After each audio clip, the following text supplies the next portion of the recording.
Hey,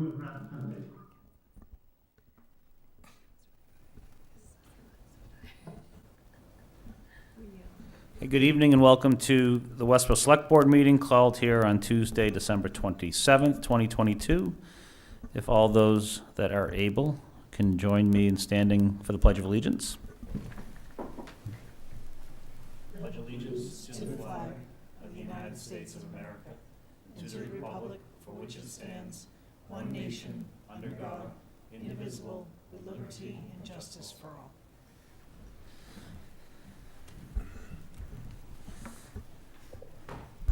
Thank you.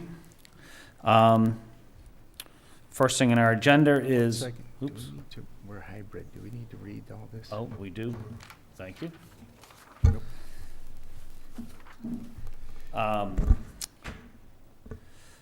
Because we are running hybrid tonight, I am going to read the appropriate message here. So pursuant to Chapter 107 of the Acts of 2022, this meeting will be conducted in person and via remote means in accordance with the applicable law. This means that members of the public body, as well as members of the public, may access this meeting in person or via virtual means. In-person attendance will be at the meeting location listed above on the agenda, and it's possible that any or all members of the public body may attend remotely with in-person attendance consisting of members of the public, although there are 4 of us from the Select Board here in person. The meeting may also be accessed remotely via the Zoom information that was posted on the agenda that can be found on the website, so I won't go through reading that. When required by law or allowed by the chair, persons wishing to provide public comment or otherwise participate in the meeting may do so by in-person attendance or by accessing the meeting remotely as noted above.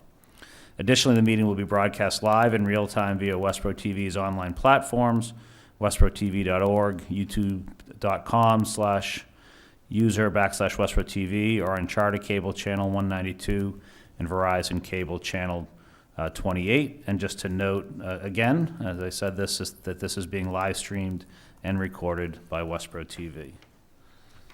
Thank you. Okay. First thing on our agenda then is open forum. Is there anybody here for open forum? Seeing none, I will move right into the town manager's report. The FY24 budget was available on December 21st, so the public can access the documents on the town manager page of the town's website.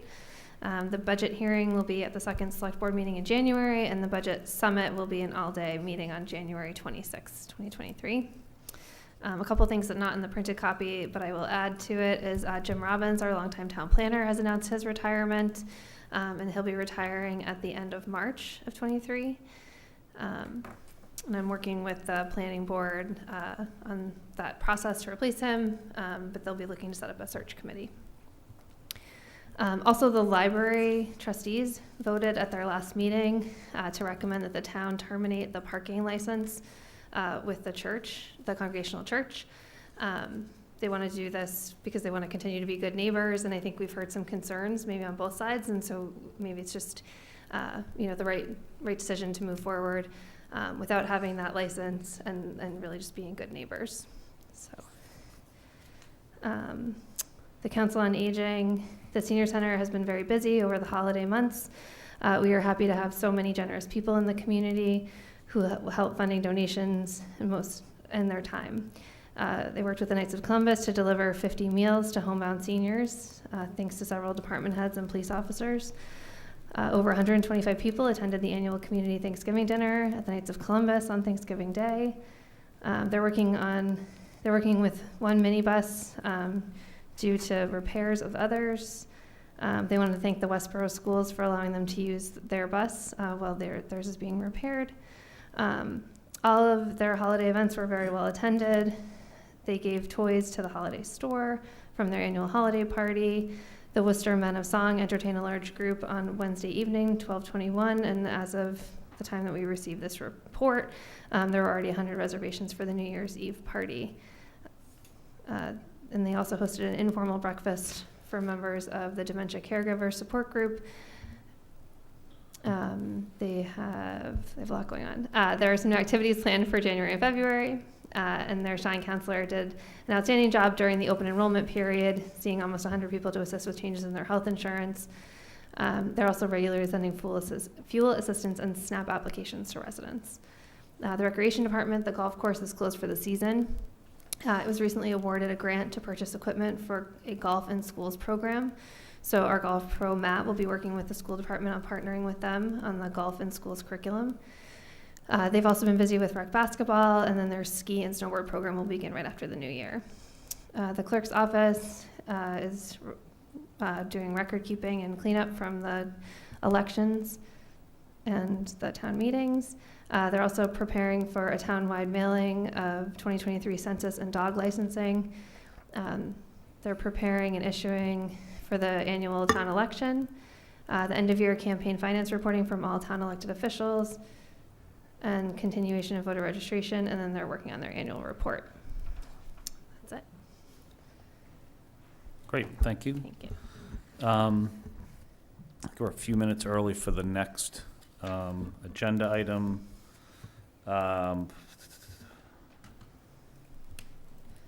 Any suggestions of what we can?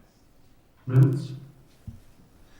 We have minutes for November 15th. Is there a motion for their approval? Move to approve November 15, 2022. Second? Any comments, corrections? Okay, if not, all those in favor, we'll do roll call vote, actually. So, Alan, you first. Edinburgh, yes. Welch, yes. Johnson, yes. Keo, yes. Marshall, yes. Okay, so the 15th minutes are approved, and the 22nd minutes we did not have in the packet, so those will be coming. Why don't we move to item 8, which is the request to appoint Rick Kotoski to the Wastewater Treatment Plant Board, if folks are okay with that one. So in this one, that Rick Kotoski has requested appointment as a member of Westborough's representatives to the Wastewater Treatment Plant Board. This has been a vacancy that was due to a resignation, and his appointment would fill the remainder of that term. Westborough, as folks recall, has 3 representatives on the Wastewater Treatment Plant Board, and this would fill that 3rd seat, so all the seats would be filled. And just a reminder, the treatment plant board terms are typically for 3 years, running from September 1st. Doesn't look right. Running through September 30th. This one, because it's filling a term, will run through September 30th, 2024. So it's really a remaining term to be filled. So I move to appoint Rick Kotoski to the Wastewater Treatment Plant Board for the term to expire September 30, 2024. I'll second that. Okay, any comments or questions? Okay, roll call vote. Alan? Edinburgh, yes. Patrick? Welch, yes. Johnson, yes. Keo, yes. Marshall, yes. Thank you to Mr. Kotoski for his appointment. Talk about the town clerk. Yeah, why don't we go to the That'd be town quick. clerk appointment? So I just put this on here. As you know, we got the retirement letter from our current town clerk, Wendy Mickle. So we reached out to town council to understand the process for appointment, and also looked back at what we had done when Wendy Mickle moved into that position when Nancy Andriga retired a few years ago.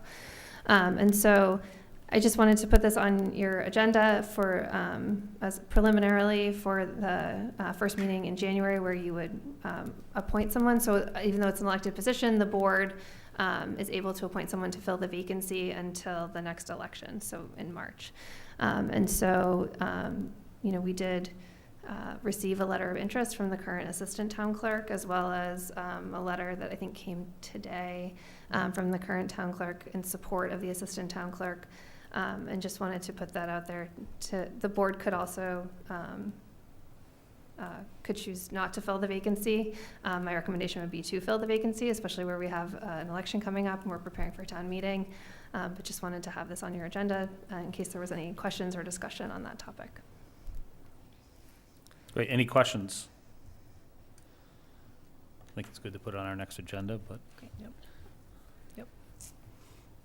Actually, I did have a question. So if we do appoint someone that's internal to the town clerk's office, then is there a process, would they backfill for that person for that interim time period, or what's the, or they just work? We wouldn't typically backfill. There is, if the assistant town clerk's currently in the union, so we would also need to draft some sort of agreement with the union.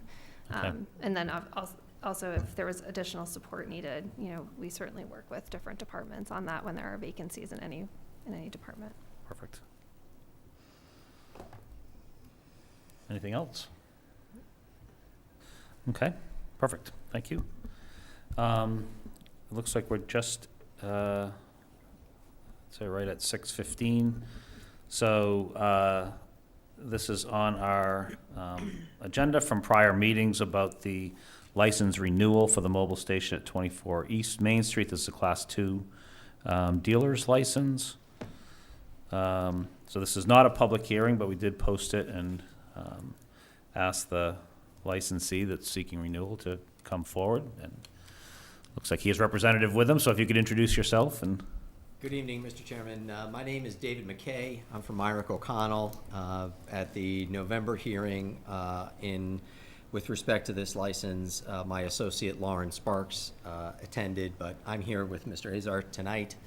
You may recall that back in November, we were here on the request to reinstate the license, the Class 2 motor vehicle license from the suspension.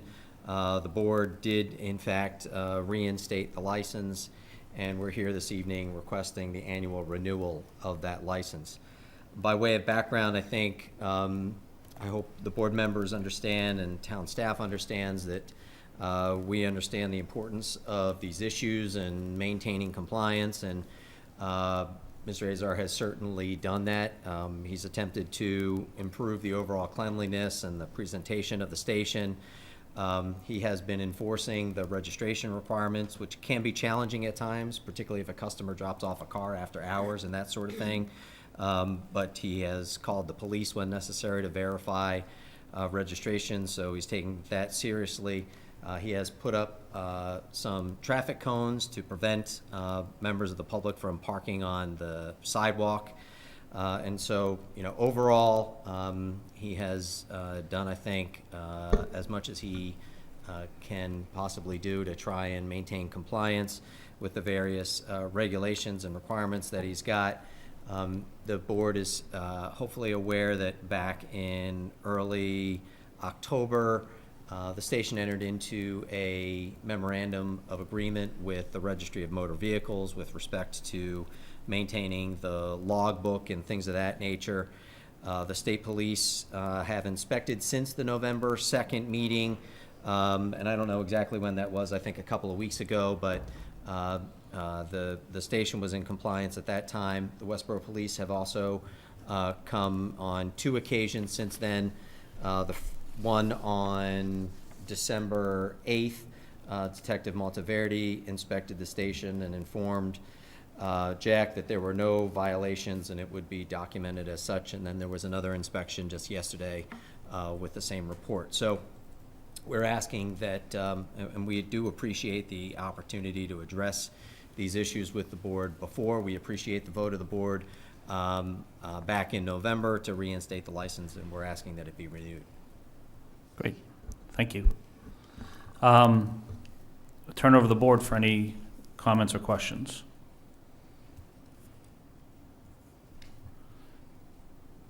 Yep. Alan?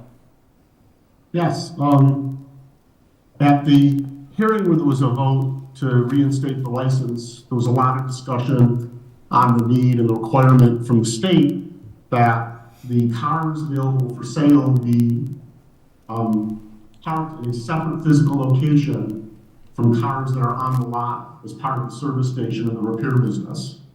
And at the time, Mr. Azar indicated that as you face the station, the parking spaces to the right of the building, between the building and High Street, would be where those cars were parked. And there was a pretty, not only lengthy, but in detail back and forth with the understanding that if that's where the cars for sale are for parked, then you could not have public parking or vehicles in for service or employee parking there. They can only be the cars for sale. And I will point out that that is still a chronic issue.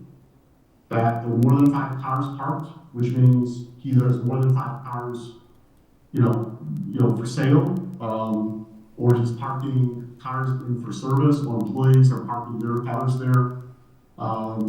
Additionally, the upper entrance off High Street seems to be blocked on a fairly regular basis. And he has put up cones to keep people from parking on the sidewalk on High Street. But he's not actually leaving enough room for an emergency vehicle to get onto the property through that entry on fairly frequent occasions. I read through, the reports from the Westborough Police Department were about the number of unregistered vehicles. They didn't address, I don't know if they looked at the time to inspect all of the criteria for compliance, but I don't believe that the station is in compliance with the Class 2 license, given the continued parking situation and problems. So Good. Any, we're happy to address that, Mr. Sure. Chairman. I didn't want to. please, no, go ahead. Okay, so first, with respect to the curb cut on High Street, as the board is probably aware, there are 2 curb cuts on High Street. There's I'll call lower and upper. And I discussed this issue with Jack after going to the station yesterday and again today. He has also discussed that with the fire department. And the fire department has indicated that as long as that lower entrance is open and available, which it is, that's not a problem. The challenge comes from, and I think this goes to the parking issue as well, there are a lot of customers who drop off there's a limited amount of space on the lot. So the area to the right, if you were there, if you drove past there this evening, there are 4 cones squaring off an area that is designated specifically for the sale cars. There are no sale cars at the moment, and so that squared off portion is blank. There are customer cars, repair cars, that are parked to the left of the station and also to the right of the station, but the designated area for sale cars will only be parked in that portion of the lot. It seems that if there are no sale cars, or if there are sale cars and also repair cars and there's not enough parking, as long as that designated area, that's where the sale cars are, I think that achieves the point of the requirement, which is having a designated area for sales cars. Otherwise, we do need some flexibility just because of space limitations to have repair cars parked in available spots when we need them. But certainly the sale cars themselves will be in that designated area. Excuse me. Yes. Can you just tell me who from the fire department you spoke with about that? Chris Knight, Inspector Chris Knight, he said if you can keep it, it's not an emergency, but if you can keep it open, would be good. But it's been open. I did put orange cones there, and nobody parked there. I mean, I tried to keep it open as much as possible. It's been open since last time. And if somebody park a car there, I certainly go out there and move it, run away. I mean, if a customer drop it off, I look, it's parked there, I immediately move it. Okay. But just to that question. Yes. So I heard is the fire department though said that as long as the lower entrance was open, they were fine with that, or? He was fine with it, but he said if you can keep it open, would be even better. Okay.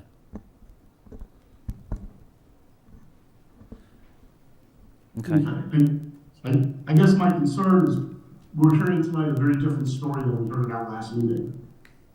At our last meeting, Mr. Azer said that the space to the right of the building would be the for sale cars, and that he understood that employees and repair cars could not park there.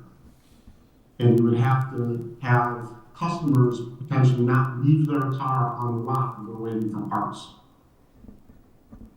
And today he's saying no, he's going to park service cars there. And there are four cones set up in part of the lot, which, I'm not convinced that meets the RMD's requirement for separate and distinct and easily identifiable space that differentiates vehicles for sale from vehicles in for service. And certainly those cones aren't in the same place every day, and there are cars that park in that area. Mr. Chairman, Yes. I don't think we have any problem with, in addition to keeping the sale cars only in that portion of the lot, also putting signage on the individual cars that are for sale so that there's no confusion as to whether or not a car is a repair car or a sales car. I think we are within the confines of the space and within the scope of the permit. We are trying to do everything we can to address the legitimate concern that if a customer walks in, they know where the sales cars are, that those are in a designated space. At the same time, I don't think that anyone is necessarily served by us telling a customer that they can't have their car repaired and they can't leave the car when it's a legitimate repair car in that section of the lot, because we have to keep that open for sale cars, particularly when we don't have sale cars at the moment. I just think as a practical matter, that's not hurting anyone. That's not undercutting the requirement of the registry that those be in a designated area. That's going to be the designated area for it. But if there are overflow repair cars, it seems like a waste of to not use that area when we do have it available, and otherwise to maintain the flow of the parking lot. Otherwise, you're just going to have a bunch of cars on the left-hand side that make it more difficult for customers to come in and out of the garage. So just to follow up on that, so I understand so there's there's a designated area which is on the right-hand side, I think, to the back end of the lot. And that'll be designated if there are cars there for sale. But are you saying that if there aren't cars for sale, that space could be used for other repair cars? Or is it always going to, to the point I think you said earlier, right now those spots, if we look today, would be empty because there's nothing for sale? Or So the idea was that the designated sales cars will be in that area to the right. We can put signage on those cars so there won't be any confusion as to whether it's a sale car or not. But particularly between the building and where those sales cars will be, there's going to be a need from time to time, and I think it's better to use that space rather than for repair cars, rather than put those repair cars all the way to the left and block up that space more than is probably in good judgment to do. okay, thank you. Other questions or comments from the board? One other question. Go ahead, Alan. When we met last, it was still an issue that the logbook had a gap from, some point in June of 2021 through the end of 2021. Have we confirmed that the logbook is now completely correct?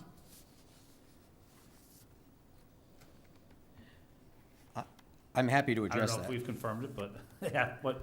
Yeah, I can't speak to if the town looked at the logbook and confirmed that. I can say back in September, we provided to the Registry of Motor Vehicles a photocopy of the logbook. I didn't see any, and I saw that and asked the same question that the selectmen did with respect to a gap, and I'm told there was no gap, and I don't see any gap in what I've seen of the logbook. And the registry was out to look at that through the state police not too long ago. So I'm not aware of any issue, and I haven't seen any issue like that in my review of the logbook. What's the first date in that logbook you're referring to? This is the This, 2022. Or on the cover? yeah, this is the 2022 logbook. Okay, so correct. So we did receive, when we asked for the initial logbook, there were lots of gaps.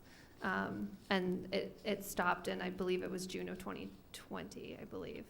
And then, I have to check that. But there was a several month gap, if not longer, and then this was produced after he came to the board. So there is a gap. I think that's what Select Board. So there's not a current gap, That's- 2022, but there is a retrospective gap. Of 2021? Yes.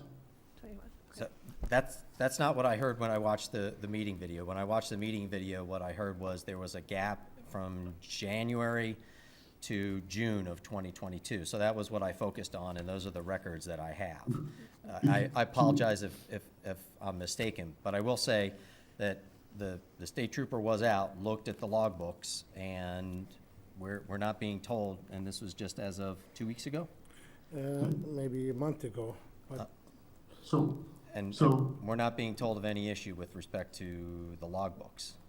And we did enter into a memorandum of agreement with the registry after this issue was raised, and we've provided them with the logbooks. And so, as far as I know, the logbooks are current and up to date, and there isn't any issue with respect to the logbooks. okay. So I guess to clarify things for Mr. McKay, when the license was suspended, Mr. Azar was supposed to hand in the log.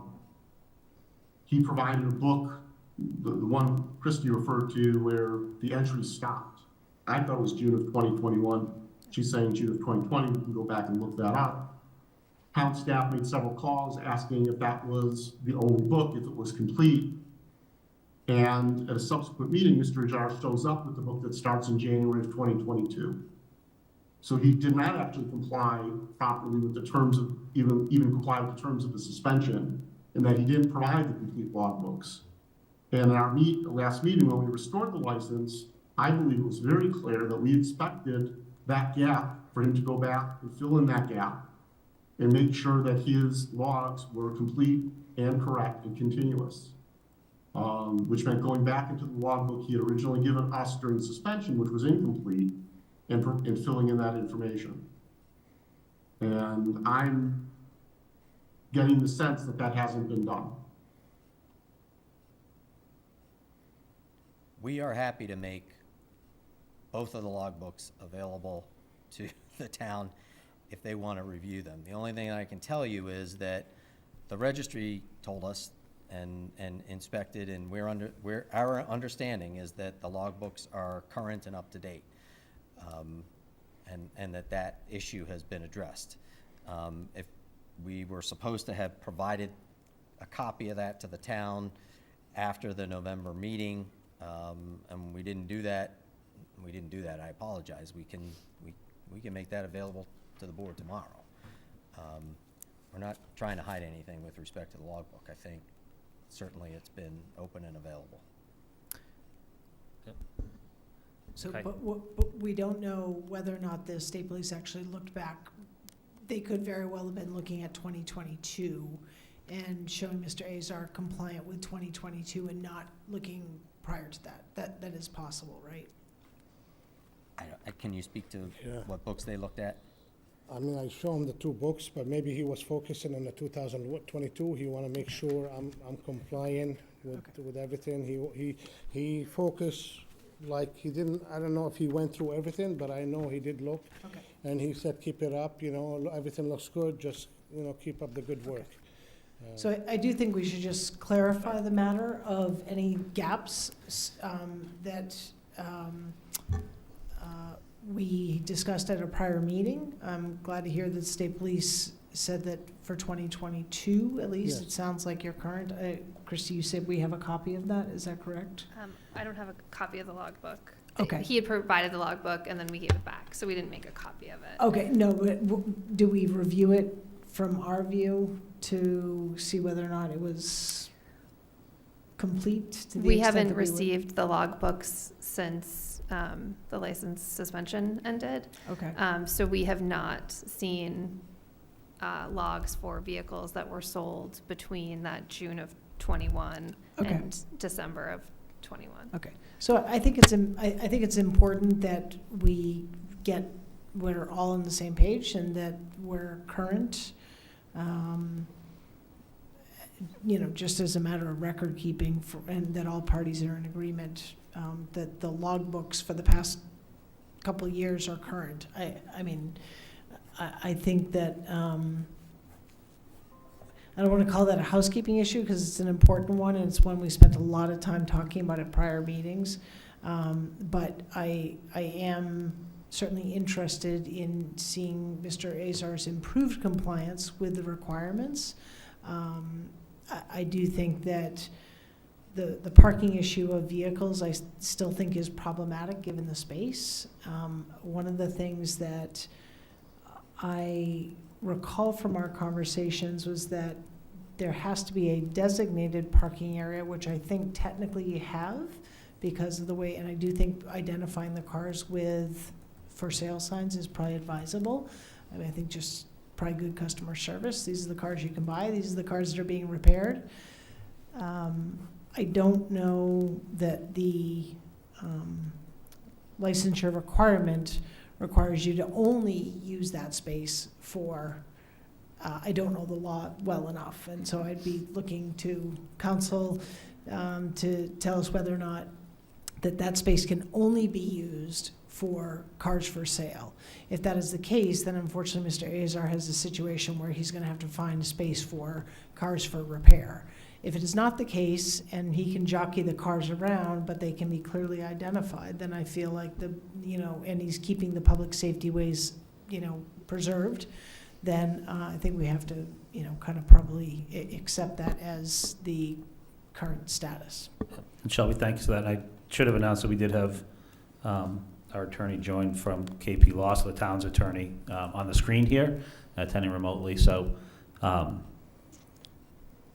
just to announce that to the public, and if you want to introduce yourself. Oops, I think you're on mute. He said I think he's getting in and out reception is what the chat just said. Okay. I put the cars and I haven't parked any cars there.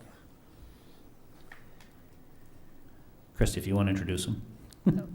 So we have our attorney from KP Law, Jeffrey Blake, who actually was at one of the first hearings of of this issue. Hello? Yes, we Yes. can hear Jeffrey, you. how are you? Okay, sorry about that. I lost audio. I didn't know did you ask me a question? So this is Select Board Member Marshall. I am interested in understanding if if a requirement of the license is to have a designated space that can only be used for. I just lost you again. Sorry. Yeah. The audio keeps popping in and out. Is that better? I can hear you now. Okay, let me try this again. So my question is whether or not the licensee is required to use if the license space is solely dedicated to the sale of vehicles, or can it be sort of dually used for repair and vehicles for sale, if that question makes sense. If no cars for sale are there, can it be dual purposed? Right, and I Here's do. the time. Yeah, so I think that's the first question. I think the practical nature of this is if we look at the pictures of the building, there could easily be, three in one or 4 cars, and then you could stack cars closer toward the station, toward East Main. And my question is, does that space only, does it just need to look like a for sale car lot, or can you have multiple vehicles generally in the same area? What does the law require, or the license require? Sure, thank you. My name is Jeffrey Blake. I'm from KP Law. Chapter 140, Section 59 requires, among other things, that a Class 2 license, Class 1, 2, or 3 licensee make that his or her principal business. So a repair business, I often see them together with a sale business, and oftentimes the cars are fixed and repaired to be able to put for sale. If you're wondering if you can condition a license such that you can segregate the two, in my opinion, you absolutely can. I think that you can not only condition the license so that you can segregate the two, But if we appear to be having an issue where this particular lot seems to be too small for the business that is being run there, meaning there are just too many cars, then in my opinion, you can condition the license and limit the number of vehicles that can be on that lot. If it's a gas station, and I think it's a mobile, you wouldn't have obviously the people that are coming in and buying gas, but you could limit it to say 5 cars for sale and no more than 15 cars on the lot at any time, other than those that are there for transactional business. Does that help out with your question? It does. Thank you very much. Jeffrey, can I just follow on to that, if you can hear me? I can. If those 5 spots are conditioned for used car sales per the license, but the licensee has no cars for sale at a given time, do those spots designated for sale have to be kept empty, or can they be used at that time for parking of repair cars since nothing is for sale? Sure. I think that that's something that can be up to the discretion of you, the local licensing authority. You could draft a decision with conditions that takes that into account. I will say, having done a number of these, and interestingly enough, this problem of having too many cars on a lot and not necessarily for sale is a common one. In another instance, I had a situation where there were only to be 6 allowed for sale, but there were frequently 30 or 40 cars on the lot getting ready for sale. And what was happening is they were advertised online, and they were they had for sale signs in them, but it was like a musical for sale sign. And so essentially there were 30 or 40 cars for sale on the lot. That being said, if you wanted to condition this permit in such a way that says that this shall be the designated spot for sale for cars for sale, and no other cars will be parked there, in my opinion, you can do it. Conversely, if you were to say there can only be 5 cars on the lot for sale, all cars for sale shall be in we would identify the section.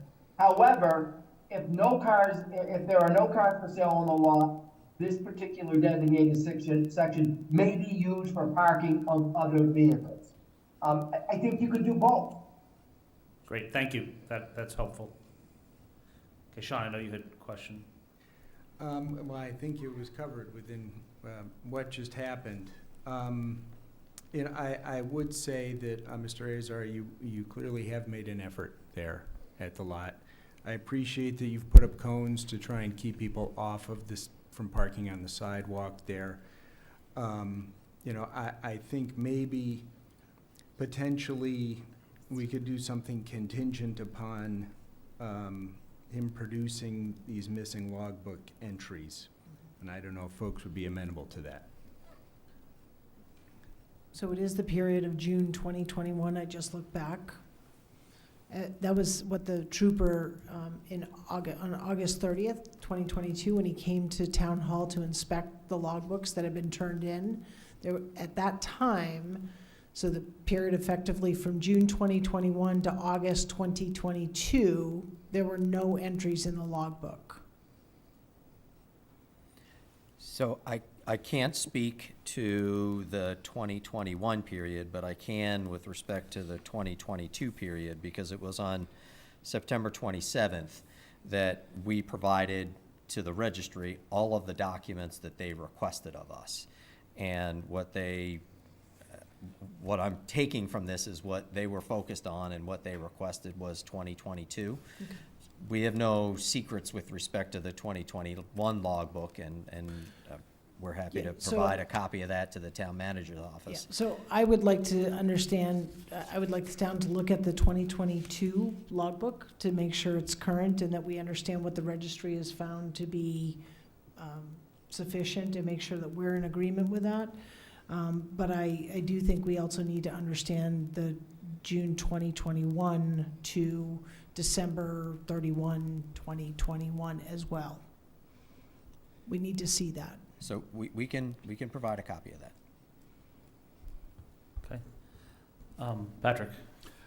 Yeah, many of my questions have been answered, but I do want to ask a question in regards to the incident that occurred with the vehicle that rolled off the lot. I'd like to understand a little bit about that, both from your perspective, but also I think Lieutenant Tompkins is here, and maybe you can answer some of my questions as well in regards to why that is not a moving violation. As we said at our last meeting with you, any violation would be a grounds for not allowing your license to continue. So first of all, I'd like to hear from you as to what happened with that incident, and then I'd like to understand I didn't the get car that question. rolled off the lot across the street and went into the gas meter. The customer brought the car, parked it there, gave us the key. An hour later, the car rolled by itself down there. The key was still inside. Still inside the car. So I Googled it just to see what happened. There is some bulletins that Chevy Impala and other car, they go off gear and they just roll down. So this was a repair vehicle, not an employee vehicle, not a car for sale that vehicle? was a customer car, and I think his insurance took over. I mean, my insurance wasn't involved with that incident. Okay. And I guess, Steve, if I could just ask you a question.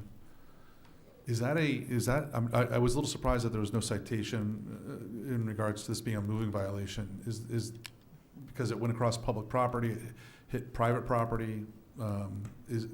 Educate me here. Well, the motor vehicle did not Actually- have an operator with it. So Steve, can you just talk into Yeah, the microphone, just so Oh, okay. people on TV, we can hear you, but.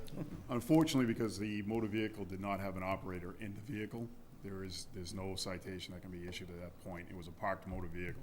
Okay. Unfortunately, under the circumstances, it is what it is. The insurance company from the motor vehicle handles the rest of the stuff. So Okay. the investigation was conducted by officers at the scene. Okay, thank you. Yep. Steve, while you're up there, sorry. Yeah. I know you're here and I think have overseen the couple of inspections that happened, but I think what we saw in the logs were at both in early December and then just yesterday, that the officer didn't find any unregistered, so I'm assuming there was nothing for sale, which I think the attorney confirmed too, but. Yeah, I mean, as of the inspections that we have done since, I believe, August have all pretty much showed that he's in compliance of everything. The books are in order. I don't think Jack has sold a lot of vehicles since a lot of these issues kind of came up. So there hasn't been a whole lot of things to actually inspect. In reference to the parking spaces, they have been off to the right-hand side through many of our inspections. So, you know, as far as the RMV compliance, he's completely in compliance at this point. Perfect. Thank you. Just in follow-up to the parking and the access, Chief Purcell is on the call. Okay. I did have a follow-up Sorry. question. Okay, go ahead, and then I didn't see, is he on there, or? Go ahead. So just another process question, and Christy, this is maybe more towards you. Is the police department there observing all compliance issues? For example, it sounds like today we don't have the ability to identify which cars are repair cars versus which cars are for sales cars. So if I saw 10 cars or how many ever cars parked on that right-hand side, how as a police officer would be able to determine whether or not those vehicles are in compliance? And are they looking for that? Are they, we as a board simply task them with checking the book and checking that there's only one unregistered vehicle and no more on the lot currently? I'm just curious if they're also checking for other violations. I think you could ask Lieutenant Tompkins that question, but I do think it's important to note that we have, the police department has gone to all Class 2 dealers for this renewal season and noted compliance, and we did send out that RMV checklist with our renewal, and so it's very clear what the requirements are, and that's what the police department is working off of at this point. So. So if there were vehicles for sale, he would have to identify which vehicles were for sale. They'd have to be on the right-hand side as his lot is set up at this point in time. They'd be identified with a lemon law sticker on it, and they would also say for sale. And up to you guys, and again, on how the license states of other vehicles being parked in that area. But if the license clearly states that there should not be any other vehicles parked in that space, then they should all be for sale. So if we go over to do an inspection and there's a vehicle there, we should be able to say, sir, this vehicle is for sale. Let's see your book and indicate the paperwork that goes with it. Thank you, Steve. Yep. I don't believe that is on the license right now. Not currently. I mean, it was definitely part of the discussion that we've had at the hearings, but currently the license does not say that. And what I've heard from Attorney Blake, from our side, is it is in our power, if we move forward with issuing this license, that we can issue it with conditions, as stated, depending on what we as a local license authority decide. So if we wanted to state that, or if we wanted to allow for used cars and posting signs or whatever, we can do whatever. Attorney Blake, is that accurate? That is accurate. Okay, thank you. And Yes, you.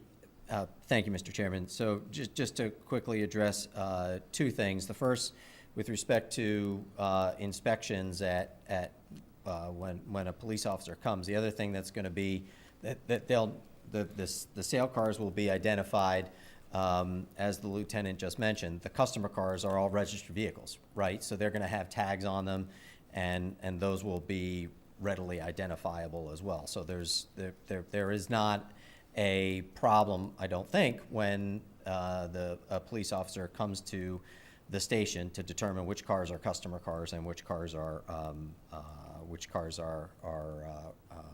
for sale cars. With respect to a potential condition on the permit, I don't think that Mr. Azar has an issue with a condition on the permit that says that the for sale cars should be in this particular area. What is challenging for us, as I mentioned before, is that things are changing constantly with cars coming in and out of the lot. And I think as an operational matter, we would like the flexibility to be able to put repair cars on the right-hand side of the station. I'll also add, I've been to a lot of car dealerships over the years. You don't typically go to a car dealership and see, a painted off area that's only for sale cars. You'll often go to the side of the building. I was just at Westborough Jeep the other day, and if you're on the side of the buildings, there are customer cars interspersed with for sale cars, and you can tell the difference because the for sale cars don't have license plates on them, and the customer cars do. So I don't think, as I said, I don't think we have a problem with what the board is trying to accomplish in making that designated area. We would ask for some flexibility on that, just for operational and safety issues. Great, thank you. Patrick, do you have it? No, I'll. Well, fine. Can we hear from Chief Purcell? And I do have a Yep. question, but I'd love to hear. Yes, Chief Purcell, I thank you for joining. No problem. Good evening. Thanks. I think the question, Chief, I don't know if you heard it or it's been communicated, was regarding the two entrances on High Street into the mobile station, and that there was discussion with Inspector Knight from the fire department regarding those entrances. So I think the question Right, is. so I just called him and followed up with him on that. And it sounds like there might have been some confusion in the conversation, because to his recollection, and he is on vacation this week, so bear with us on that.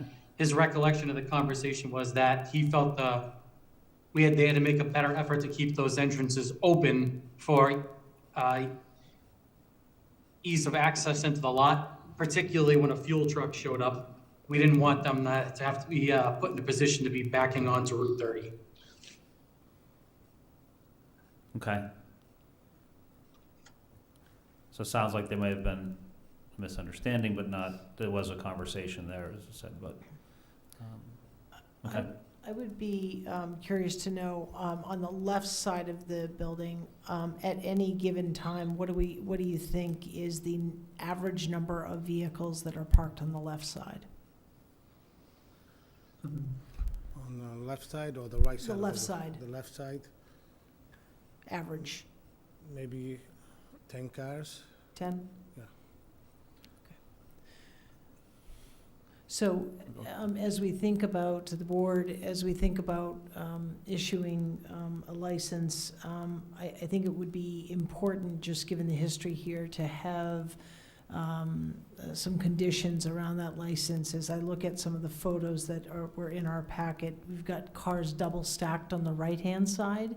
And naturally, because of the size of the lot, those do eke out toward High Street, which I think we just heard from our chief is, is problematic. So I think that the condition certainly should apply to a limited number of cars, regardless of their status, for sale or repair, on the right-hand side, with keeping that top entrance open at all times. I think the board, being that we haven't really discussed this before, but I do think we may want to look at the total number of cars on the lot at any given time. But I don't want to just kind of put a number out there without understanding what would be, a reasonable number given the size of the business, as well as the lot and public safety.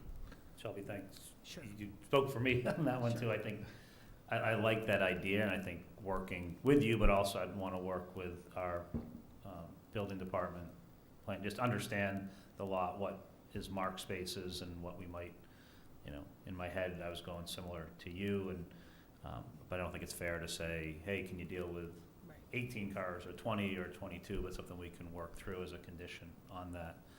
I guess the question I have is this: the current license expires 12/31, and we're at 12/27, as we all know. We don't have a meeting before that. What's our options here? Maybe it's to Attorney Blake too, in terms of issuing the license or continue the license while we work on potential conditions to put on it. Because I do think, from my take, and I'll address you, Mr. Hayes, I do think that you have made the steps as asked. I think the compliance is determined by our police department is there. There are still, I know personally I've driven by and there were cars, parked on the front sidewalk. I think cones there now make sense. I think I will take you at your word that as you've seen things parked in inappropriate spaces, you've gone out and asked them to move. And I know with that type of business, not at your business, but just down the street. I did today, and there weren't any spots, so I parked behind other ones to go in and inquire about a question. So there are temporary times there, but my personal take is to kind of move forward here. But I do think to make it clear to all of us, and I think it would be beneficial to you and definitely beneficial to us and our town departments, like our police department, that are going out and checking, and on any other of those departments. We do not want, this has been a burden on us as it's been a burden on you, I know. I don't want to be taking up town time as well if we don't have to, doing multiple inspections, et cetera. So my personal take would be to issue the license with conditions, but I guess without, to what Select Board Member Marshall said, I'm not ready to throw those conditions out there. So I guess my question is there a process for us to grant a temporary license or extend the current one or do whatever until our next meeting when we can determine conditions for that? I'll let Jeff speak to that. Sure, thank you. I run into this a fair amount of time. I've had situations where the licensee, for whatever reason, the local licensing authority has been unable to meet before January 1st to renew the licenses. I think that you could vote to temporarily issue the license, for a month or two or whatever, until such time as you're able to hold another hearing and issue the annual license with conditions. Okay, thank you. Okay, that was just my personal take. I'll open it back up to the board for further questions or discussion. I'll just say that I also support conditions, but I think one of the conditions that also needs to be included is, I think we need to, with any lot, and, you talked about one of the other dealerships in town, their lots all have lined, areas, and they've got fire lanes marked and all of that, and I think we should, as a condition, have that lot lined, because I think part of the problem is that just the sheer volume, and there's a lot of flexibility when we're talking about moving around traffic cones to identify an area. So I would hope that the board would to look at something around the lines of striping that lot to identify specifically how many cars can be in a particular area and parked in a particular way. So I know the planning board looks at when a company comes in and says, we're gonna build a new building, here's how many lots you got and how it has to be striped, it's all part of this has obviously been there for a lot longer, or for many years, but perhaps that's part of what we need to look at. Thank you. Anything else from That's a good suggestion. Alan? Anything further? Yeah, I agree with Patrick on having definitive markings of the parking spaces, as well as the fire lanes. I suspect, having viewed the lot and lap many times and seeing how the cars are parked, that to the right of the building will, the way the building's set, the parking lot's set, having the cars parked double deep is okay, so long as those two rows don't go too close to the upper High Street entrance. So I suspect we're gonna end up with a limit of 7, 8, or 9 cars on the right-hand side of the building. And then the 10 that there's space for on the left, but I'd be comfortable temporarily extending the license until, the town officials can go take a look and come back with a specific plan. Yeah. And so I'm thinking in my head, originally thinking January 31st, although it may take, I think I guess I look to Christie as to what you think is an appropriate time to do that, to then meet with, and what I would ask is that we share and kind of work collaboratively with Mr. Azar here, and to say, hey, these are what we're thinking, and, do those work, et cetera, with you as we kind of go through the conditions. I do have a suggestion that I think accomplishes what I'm hearing from the board, and also preserves, doesn't force Mr. Azar to have me come to multiple meetings to work through these issues, and I think probably preserves some time for the board of not having to fly spec some of these things too, although you may want to do that. My suggestion was going to be, rather than issue a temporary license, to issue the annual license and to issue it with 5 conditions that we've talked about, that for sale cars will be on the right-hand side of the station, that the for sale cars will be marked with a for sale sign or similar indication that shows that they're for sale. With respect to the parking overall on the lot, that the parking of sale and customer cars may be limited in consultation with the chief of police, because I think this is really essentially a safety item. Similarly, with respect to the line spaces and lining the fire lanes, we'll do that in consultation with the police chief, and also add a condition that says that that will maintain access to those upper curb cuts on High Street. I think that accomplishes all the things that we've talked about tonight, reduces the burden on this board, and requires us to make sure that those issues are addressed with the police chief, and also saves us from having to work on a temporary permit when the statute really talks about an annual permit. So we were hoping to resolve that issue. And of course, you folks do have jurisdiction over the permit on an ongoing basis too. If we're not doing what we're supposed to be doing in consultation with the police chief, then we know that we need to do that. That would be my suggestion and my request.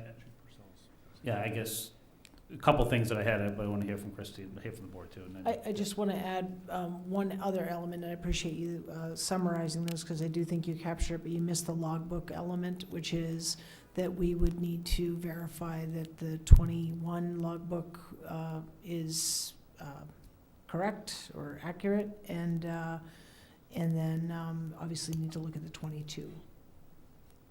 Yeah, I don't know if that would be a condition of the license, but it's a requirement to get the license issued, I guess is how.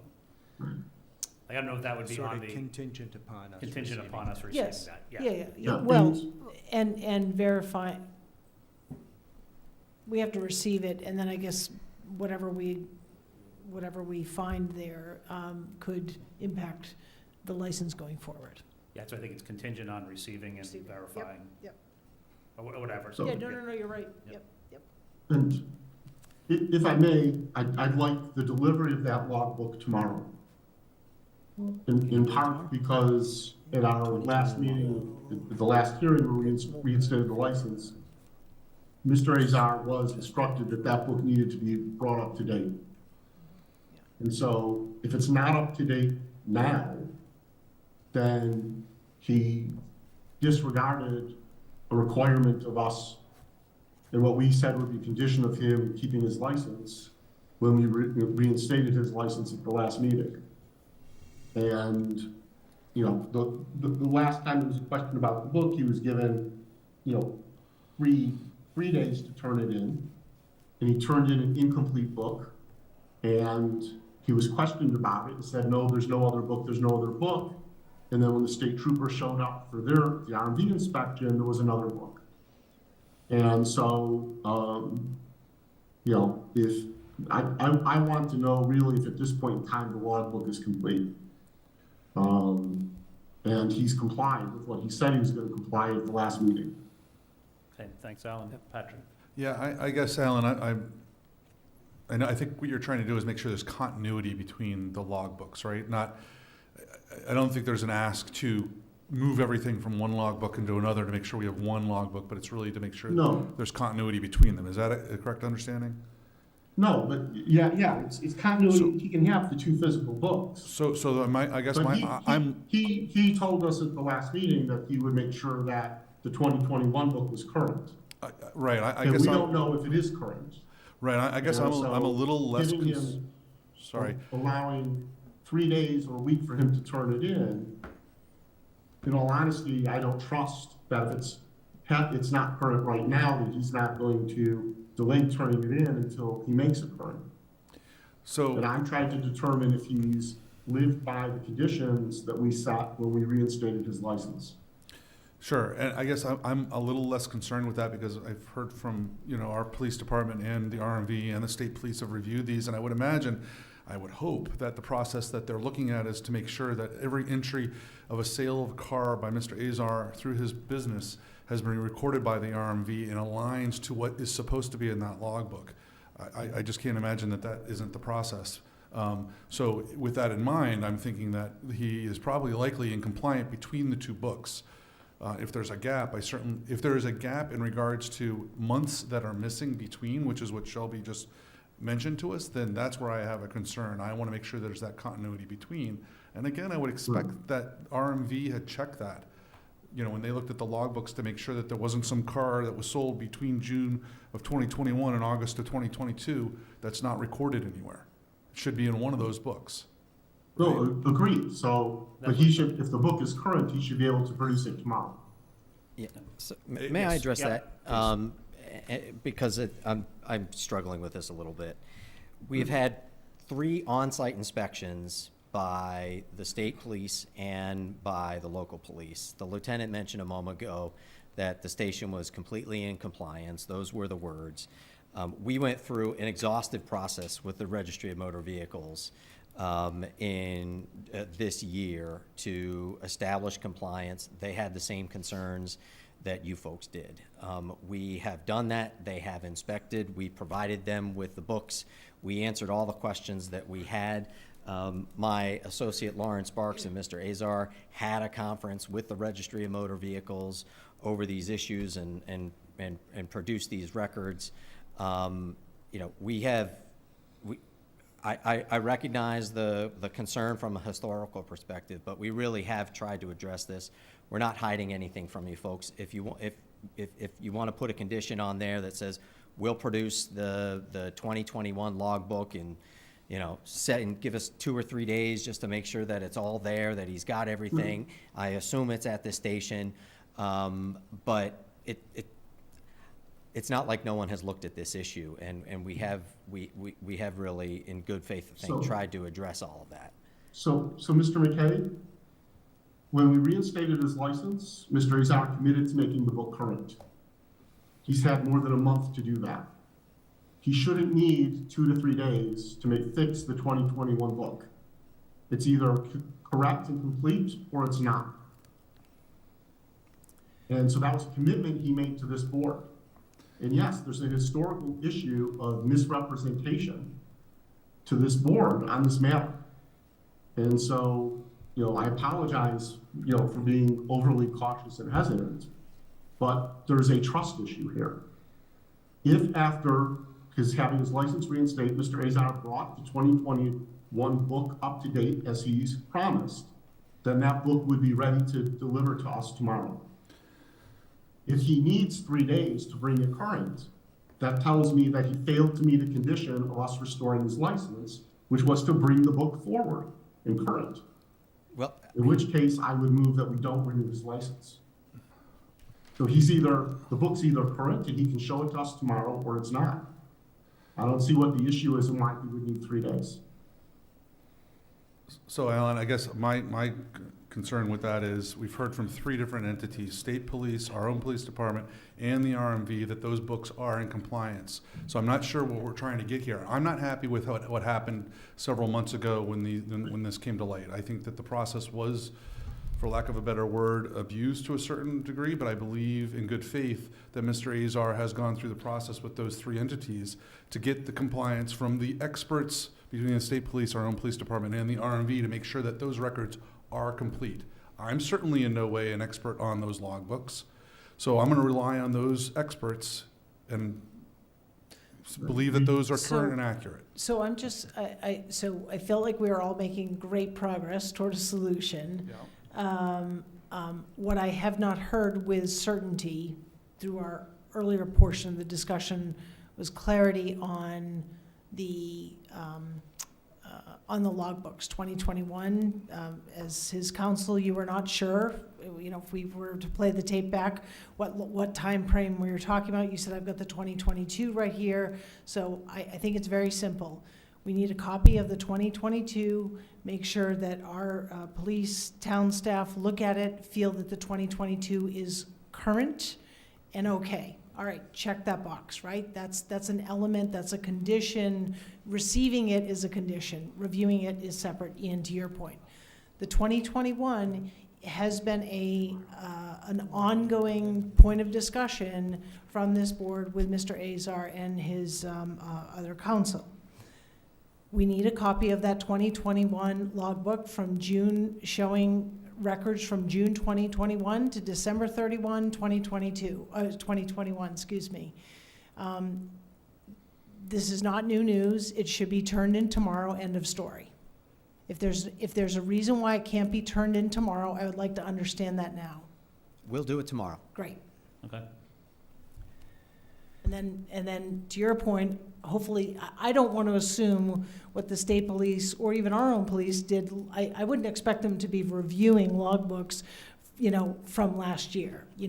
I get the nature of the day-to-day. I would love to believe that everything is current.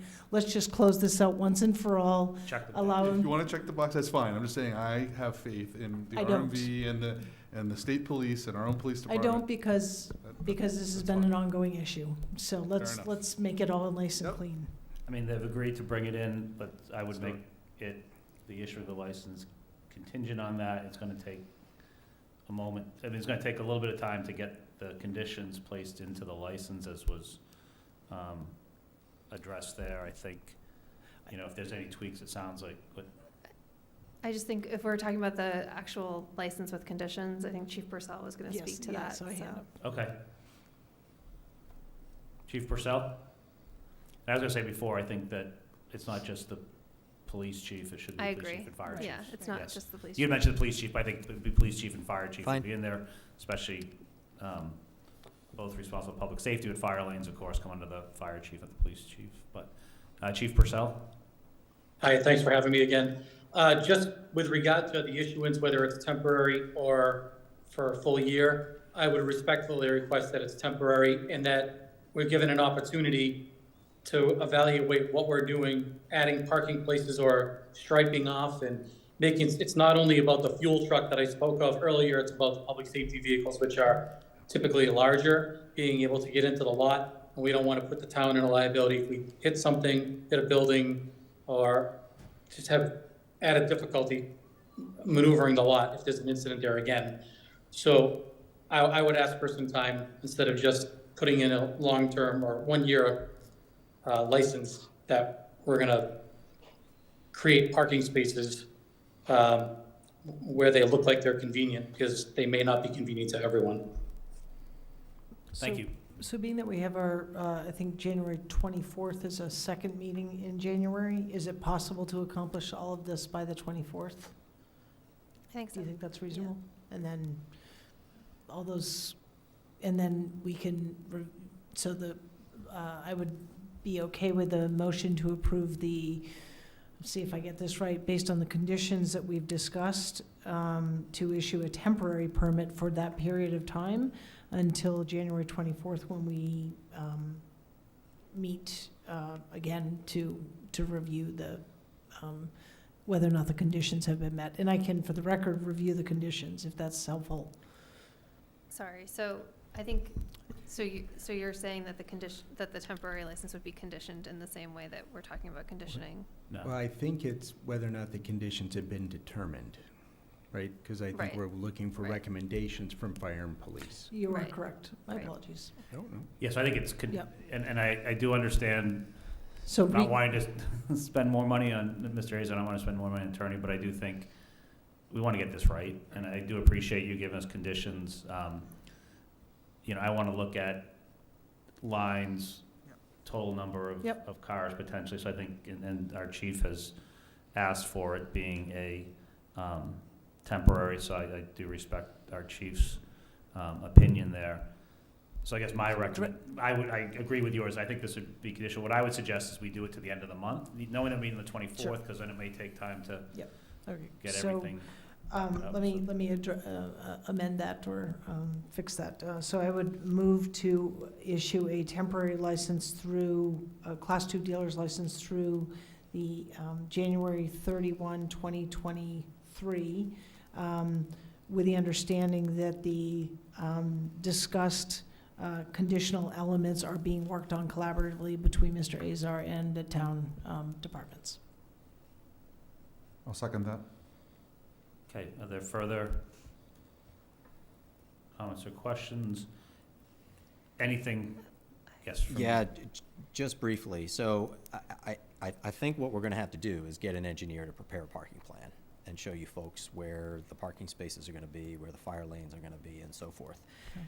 I don't know if you, it is tough getting engineers right now, just because things are so busy.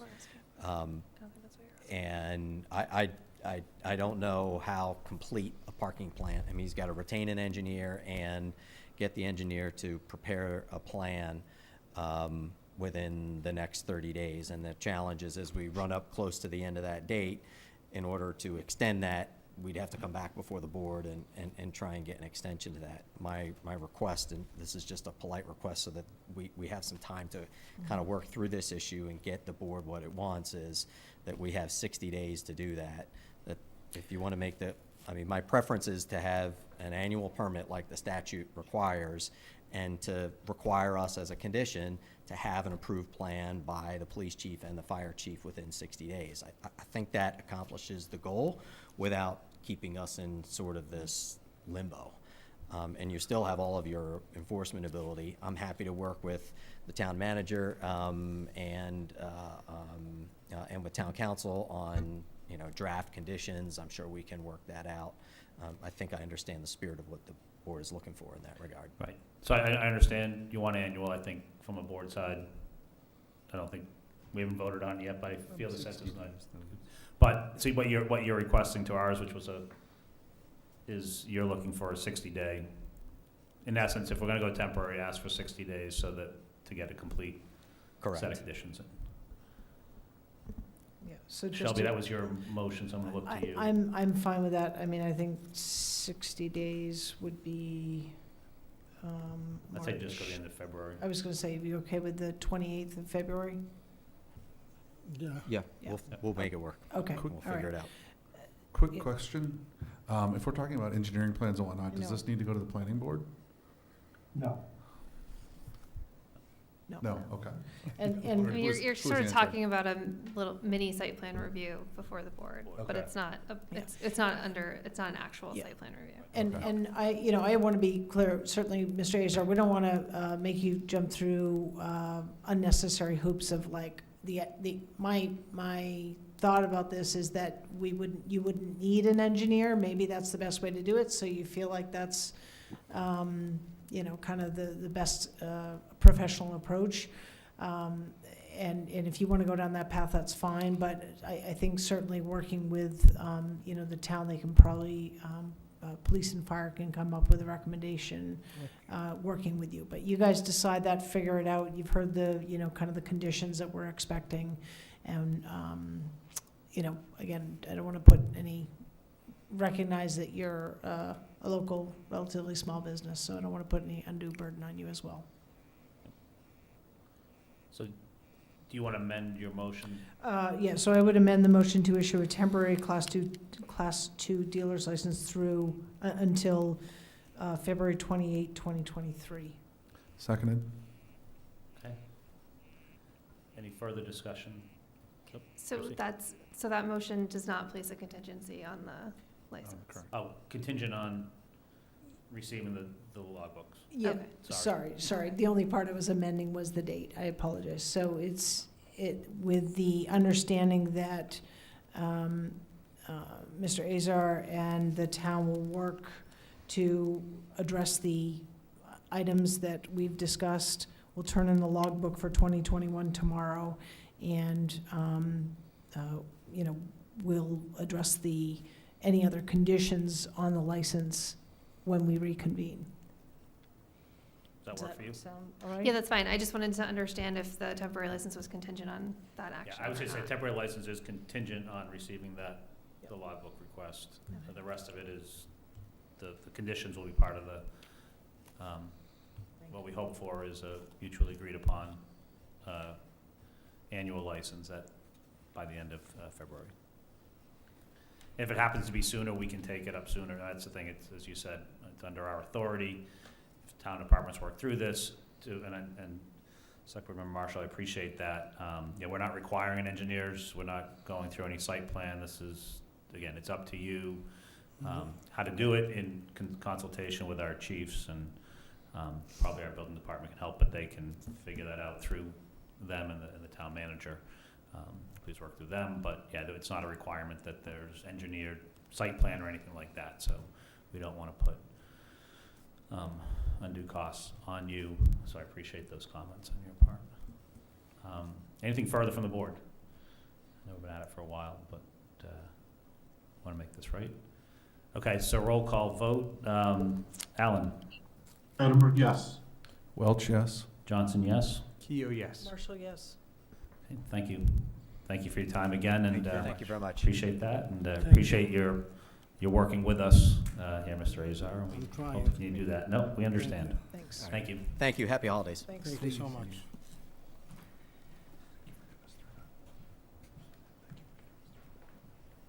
Okay, next on our license is the Westborough Inn Innkeeper Lodging House License Renewal.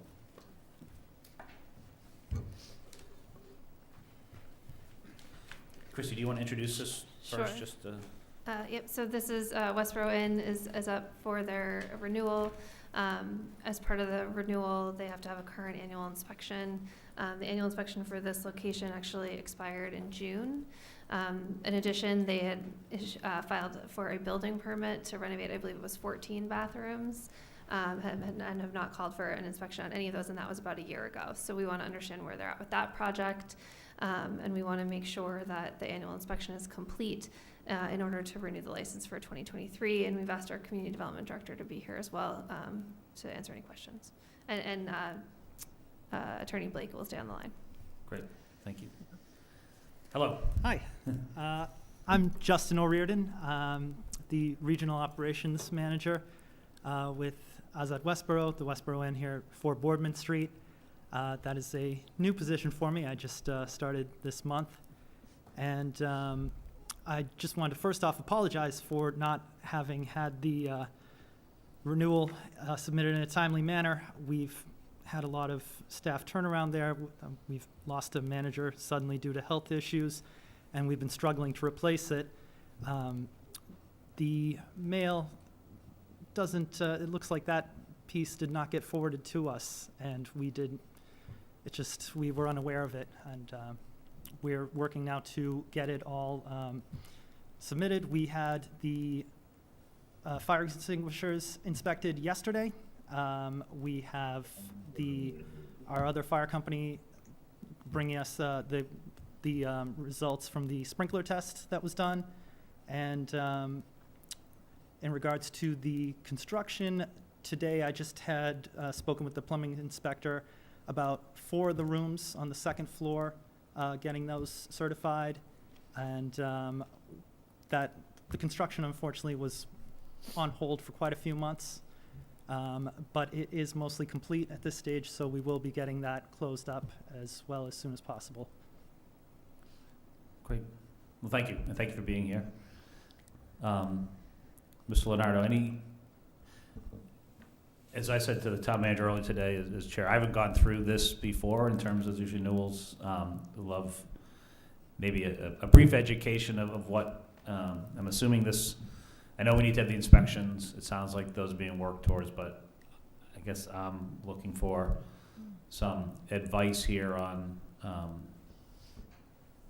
kind of where we are at this point and what, maybe some education on what the full inspection process entails and your thoughts on timing around that and what, as a board now, this is a license renewal. I'm assuming this expires at the end of the year. Is that accurate? So. Sure.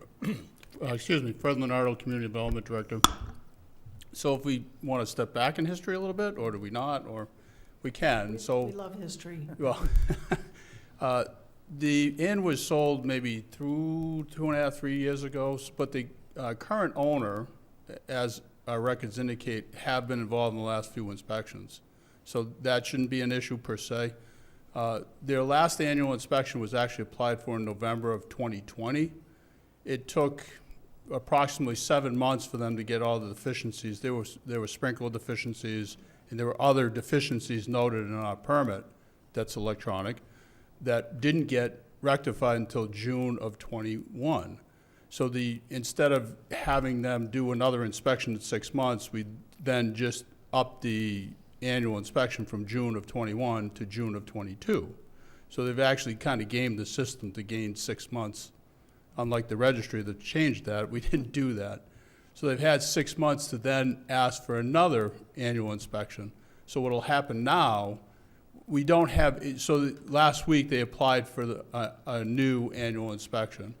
We have none of the reports as indicated, so we don't have the fire sprinkler report, we don't have the fire alarm report. Sometimes we get a report for the fire extinguishers too, even though we can verify those on site. So until we have those reports, we can't even schedule an inspection. So at this point, we're just kind of in a holding pattern to wait until we have those reports, which presumably would be in a week or so. It depends on how soon his sprinkler and fire alarm company can get out there and actually do the reports. So we hope it not to have the same deficiencies that they did a year or so ago, but we don't know that. I mean, there was a substantial amount of money. I think it was upwards of $15,000 put into the sprinkler system a year ago or so to get them to where they should be up to snuff. So we don't have a lot of, I suppose there's some things we can do from our side, but on an annual inspection, there's not a lot we usually have to keep back from them if they don't come to us for that inspection until they go for the license to the board. That's why you'll actually see in the record, last time I'd written a letter to the board to say, could you hold up on the license until they get this done? And that's basically what I'm requesting again, till they get the deficient, if, they may not have any deficiencies. We might do an inspection in 2 weeks, and everything might be hunky-dory, but until we do that, and we haven't been out there, we don't know if there's any deficiencies in their inspection for this year.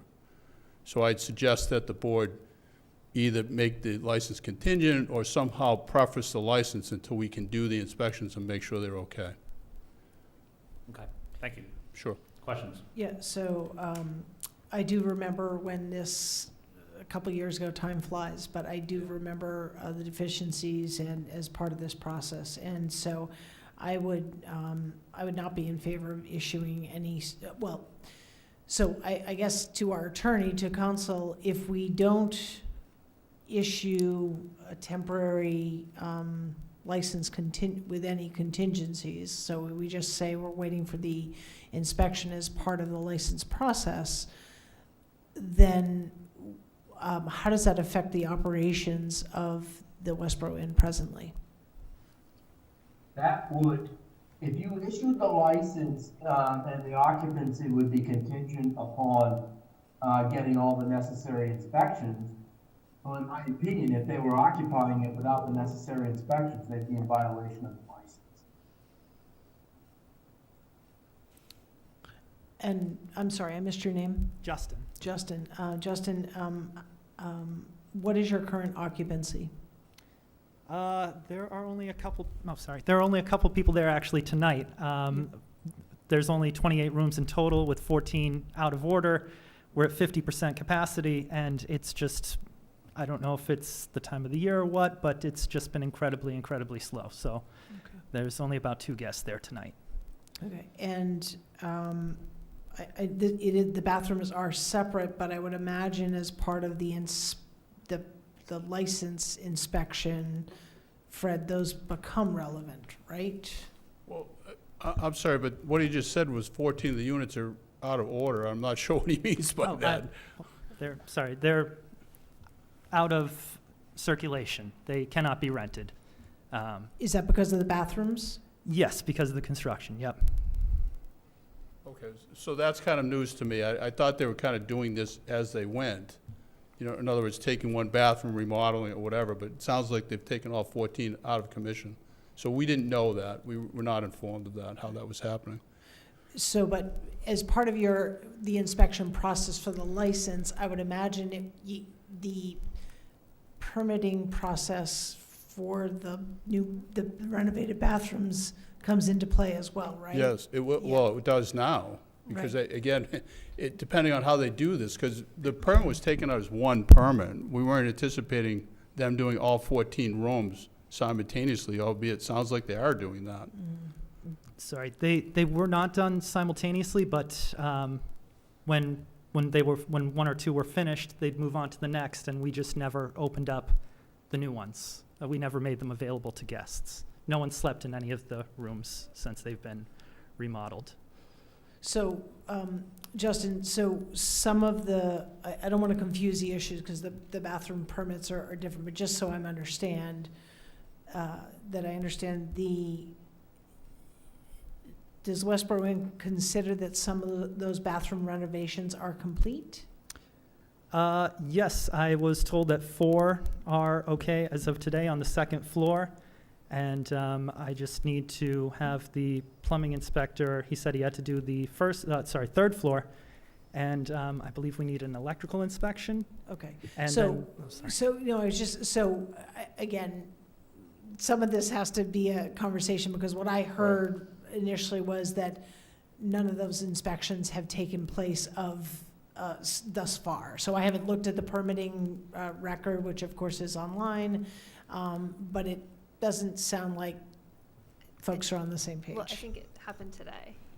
Well, so I did speak to the plumbing inspector today, and he said he's inspected, I believe he said 4 sinks, but it didn't sound like they actually went forward with some of the remodel they proposed. Okay. Don't know that because the building department hasn't been out there to actually inspect anything or speak to the contractor who's running this job. So that kind of enters in, but we've got to figure that out at some point. Those rooms shouldn't come back online, obviously, if the bathrooms are non-functional. Sorry, so part of this process is for the building in general to be open, right? The sprinklers and everything like that. And then the other part is for these specific rooms to come online. So there are 14 rooms that have been online and have been available for use, correct? Yes. So I guess the bathroom stuff is whether or not they can up it now to 18 or something of that nature. But there's a component here that is whether or not they can be open, period. Correct. And so I guess that's really the piece we're addressing tonight, and that is these fire inspections. Are there any other inspections that are specific to the building envelope? Well, so the annual inspection actually is an inspection that was done simultaneously through building and fire. We go out jointly at the same time, so we're not redundant. Okay. So we'll check exit signs, emergency lighting, the sprinkler, just make sure there's no deficiencies. Again, those go to the reports, but we do a physical inspection as well jointly, to be clear. And so your recommendation is until you're able to go do that inspection We don't. with the fire department, that we not issue the permit, and that once that's complete, you don't necessarily need to come back here. The town manager could then say, yes, it's complete, we're good with it, and they can move forward. That sounds reasonable, yes. So you would issue the license contingent on that being Okay. completed, and then Yeah. Can I just go back to ask the question that Attorney Blake said, though, is, so if we issue the license contingent on that, it basically means that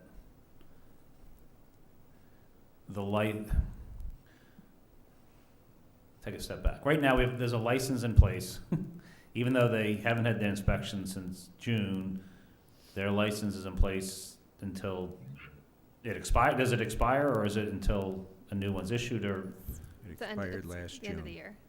I suspect it expires December 31st Yes. Okay. of this year, 22. Okay, so and then Attorney Blake, what you had said, if we issue it contingent, then basically the license doesn't exist as of 1/1/2023 until all this is done. Is that the option we have in front of us, or is it that we don't issue the license? I guess the question is, if we don't do anything, the license just expires and nothing happens? But how do we know that? They can't have guests. Well, I guess that's the question. Either way, they can't have guests as of 1/1/23, or?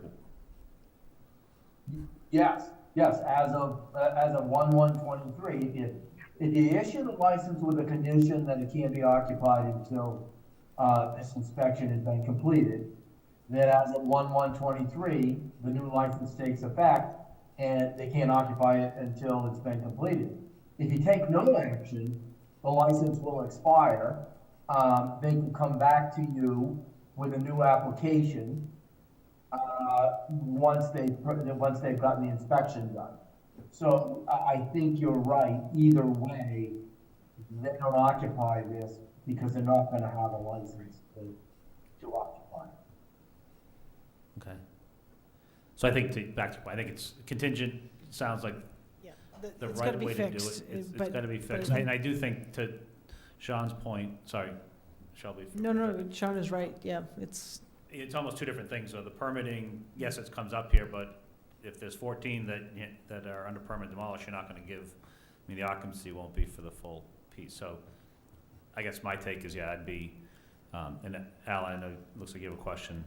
It sounds like the contingent on the overall, the annual inspection occurring and no findings on that would be the contingency placed on the renewal of the license. Alan, you had a question?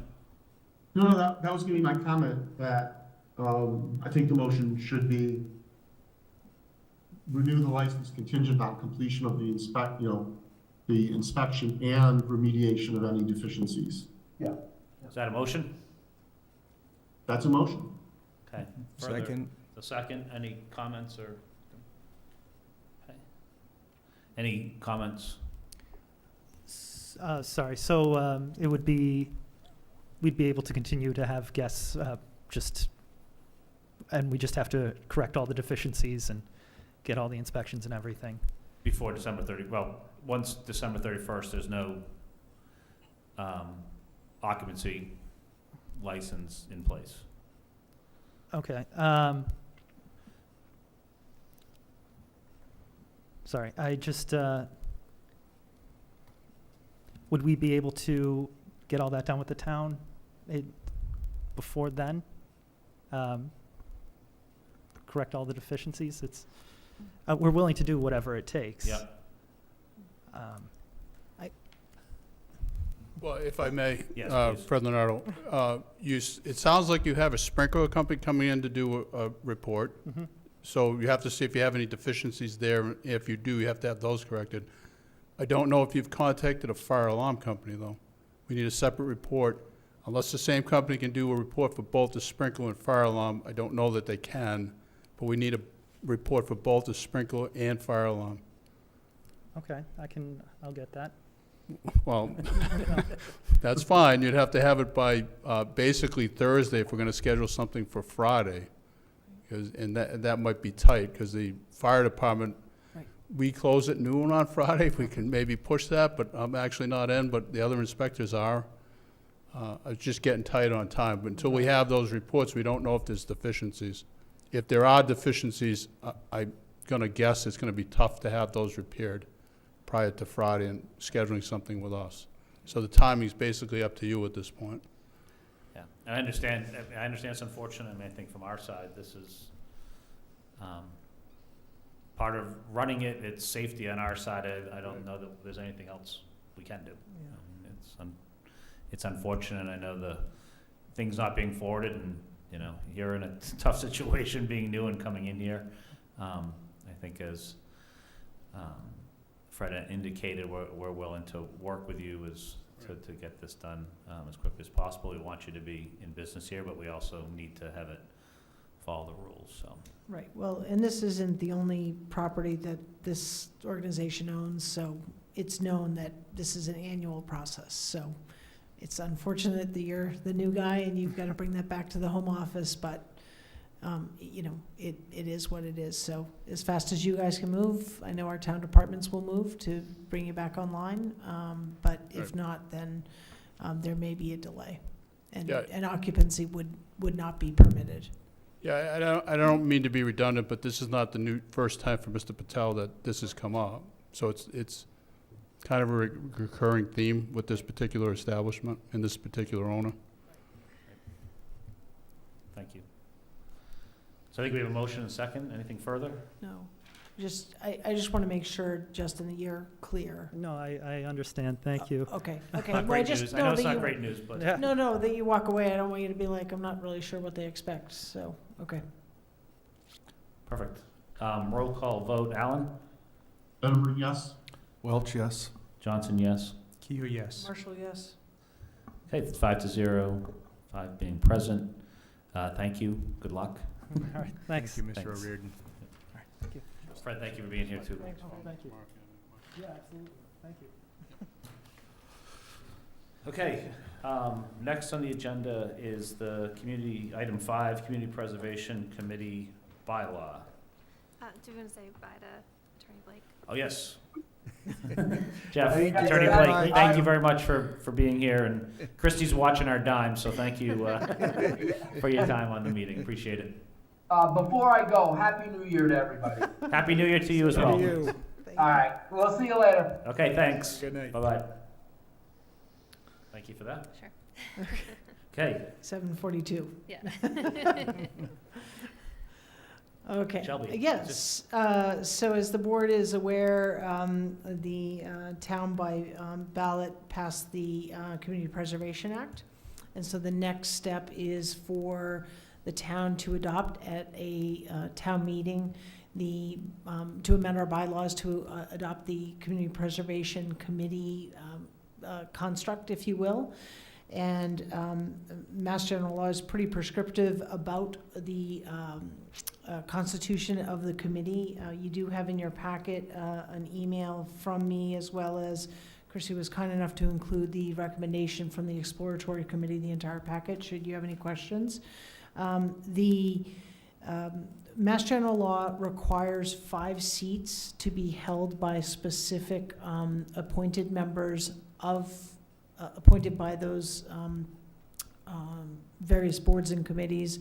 Examples being parks, in our case, since we don't have a park commissioner, it would be recreation, the historical commission, and so on and so forth. So there are 5 seats that are required by Mass General Law. So when the committee looked at this, we made a recommendation to appoint 9 individuals on the to the committee. That being from the Affordable Housing Trust, the Housing Authority, Open Space, Recreation, Planning Board, Historical Preservation, and Historical Commission. and Conservation.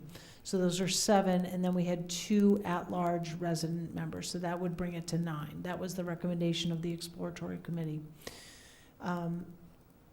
After this was passed, and as this board knows, that exploratory committee has since been disbanded, so there wasn't an opportunity to bring forward the recommendation that I'm bringing forward to this board, back to that committee, and then say the committee agrees or disagrees. So that's just for the board's context there.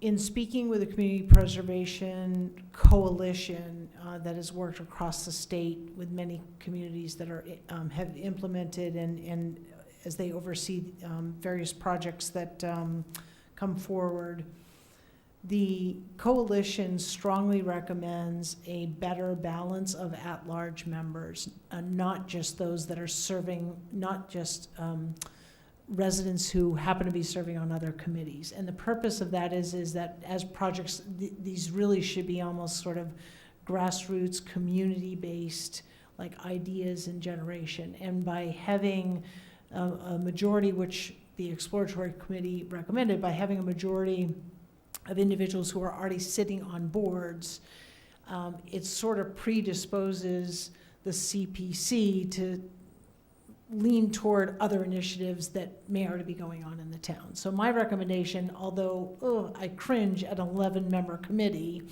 would be to have 4 at-large members, and then have the other individuals from the, as already referenced in the exploratory committee. The other change that would be recommended would be to allow for 3 years for all initial terms after a staggered start. So hopefully that makes sense. Happy to answer any questions. I had a couple questions. Yep. So right now, just on the second piece, Yep. hit that one first. If I read it right now, they're 1-year terms for That- the certain groups. So right, it would be a 1-year term, and the coalition also recommended against that. First of all, it takes time. I know Alan, being on the Affordable Housing Trust, can appreciate, the time it takes for any committee to get up and running, and really for the committee to get into a groove, you'd have constant turnover. And they said that they find that individuals who serve on the committee, the CPC, really find that they want to stay on because it's enjoyable work, it's interesting, and that the continuity is beneficial to the community as a whole. Okay. So it would be for all members, not just the residents. Resident members, Yes, and obviously, if someone leaves the Conservation Commission, then that commission would need to appoint a new person to fill that seat within the term. You answered my second question, because Yep. I think that's probably why they had a 1 year, just because some of those things are Correct. 1-year That is appointments. right. And then my third question, final question for right now, was I think you said the mass suggested bylaw says it requires it to be 5 appointments. So we have 7. So which ones did we add that are not Yep. kind of the requirement? Yep, so let me pull that up. Just give me 1 second. So what's a little different, hang on 1 second, I apologize.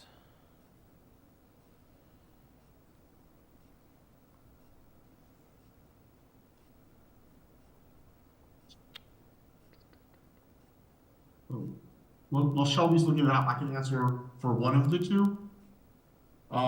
Mass General Law requires a representative from the housing authority. Right.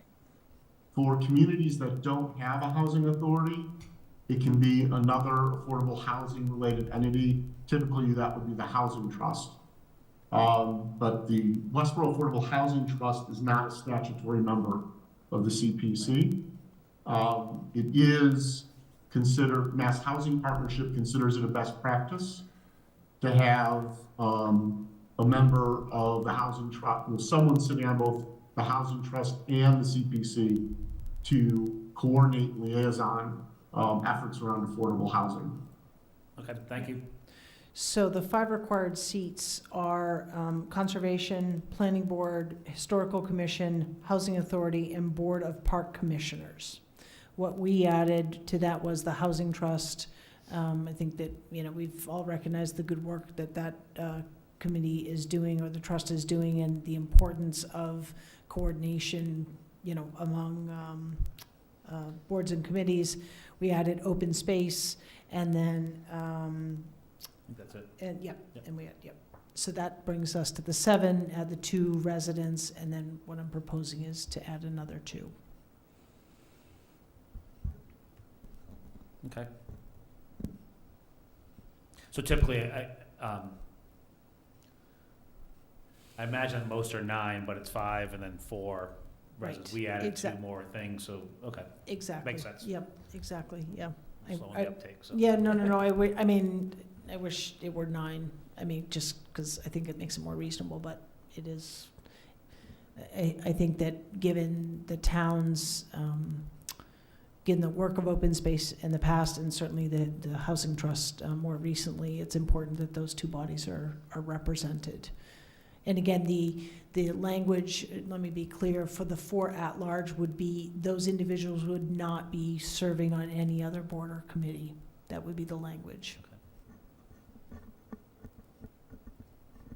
I think the way I look at it too, you had it as at-large ones, maybe residents, that'll be added, but pretty much the rest of them are all gonna be residents. So it sounds like all gonna be residents anyways from those Correct. committees, It's but- just that the 4 at-large would not have any other committee. committee responsibility. Yep. Sorry, monopolize that. Yep. Sean or Patrick or Alan, anything? No questions. No, I mean, no, Wait. go ahead, Alan, why don't you go first? I was gonna say, 11 is a big committee. I don't know, I agree with Shelby's assessment and recommendation with respect to the Affordable Housing Trust and open space. Given the relative importance of those issues and the recent and ongoing activities of those committees. 11 is a big committee, but I think in this case it's warranted to get broader community representation as well. So I'm supportive of this plan. Thanks, Alan. Thank you. Sean? Yeah, no, I think that sounds great. I think, so the 4 individuals would be sort of staggered 3-year terms is the thought. For the 7 other positions, I know, I looked to some of these committees, and I guess, within our committee assignments, although we maintain them for more than a year, we do sort of review them every year. And so where it says here, 1-year terms with a maximum of 5, I do like that there is a maximum associated with them. I mean, I think 5 is a good amount of time to make an impact on the committee, but it then does allow, it's not a permanent posting, and it then does allow another member within each of these committees to have an opportunity eventually. Right. Interesting enough, the coalition discouraged term limits, and the conversations pushed back and just said, I think that, if you're serving 3 3-year terms, 15 years of your life, I think it's time for someone else to kind of take that seat on, if that were to be the case. That's a long time commitment, and certainly it's great, but I think cycling through is, and that could happen anyway, even with a 3-year term. To your point, it could be like, someone says, even in an appointed role, that they can't maintain that commitment.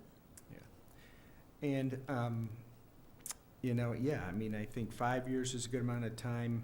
I'm trying to think, I had to comment to what you're saying there, but within each of these committees, there's, I believe is there at least 5 members on each of these committees? So there are 4 other individuals who, in theory, could also join these committees, I think. My other point was, I don't know if it's a hard and fast rule or we make it a recommendation, if, but that there is some sort of opportunity for others. And I think that's kind of the same sort of intent we've had with all committees and boards in town, that there is an opportunity for others to get involved, and no one should be considered a permanent member. So, but I do like, what you've established here. I think this makes a lot of sense. Thank you. Patrick? No, I'm supportive of the concept. I'm not a big fan of 11 member boards, but I see the logic here. So it does make a lot of sense, and I appreciate the additional 2 committees being added. My only real question was, and I apologize if this was already addressed earlier, but I did notice in the beginning it mentioned that this particular language had not been reviewed by town staff and town council. When would that take place? We were just trying to determine those 2 elements so that we're not changing it after we've had town council review. So, I mean, it also would be the full bylaw would be on the warrant, and the full warrant is reviewed. So, town council has the bylaw, but they're just waiting for this piece to be completed so that they can review it in whole.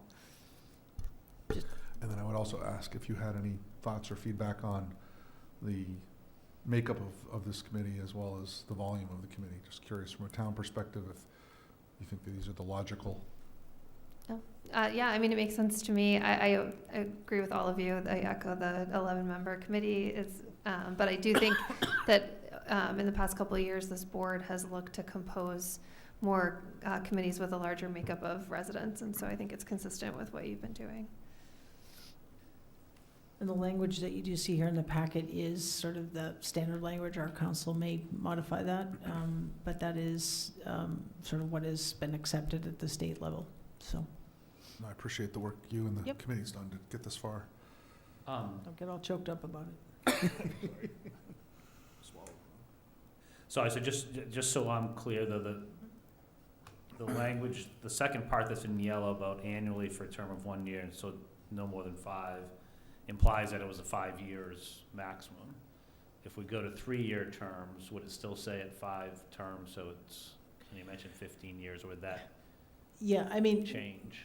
I think it's really up to this board to decide that. The 5-year terms was what the exploratory committee had recommended. So at that point, you'd be sort of closer to, it would be 5 years, right? Because at that point, it was a 1-year term. I was just thinking 5 years doesn't really work with 3-year terms, so. Right. I personally, and you've heard this from me before, I'm not a fan of term limits. I understand the need to turn things over, but, mandating it, who knows what the time is, so.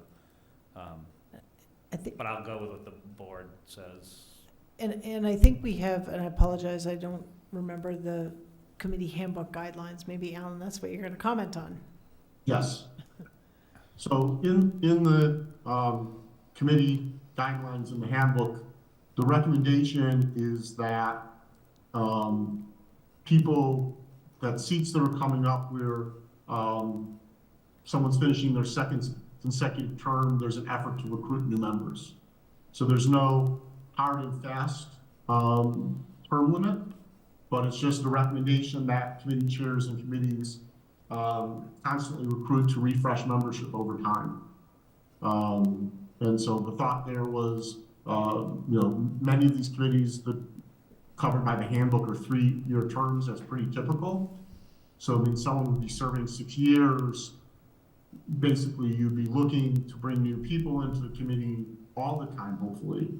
And that there'd be an opportunity for people to cycle off and new people to cycle on, but without any specific mandate of a term limit. I'd be very comfortable in removing the term limit. Okay. I'm fine with 11. fine with 3-year terms. I understand that. I think it makes sense. But yeah, if people are amenable to it, getting rid of the term limit based on the, So it'd be 3-year terms, we'd stagger them in, the language First, would yeah. 1, 2, 3 year, to get everyone on the right cycle. Yep. And then, we follow And our with handbook no- and encourage folks to Right. rotate off. Right. Either voluntarily or,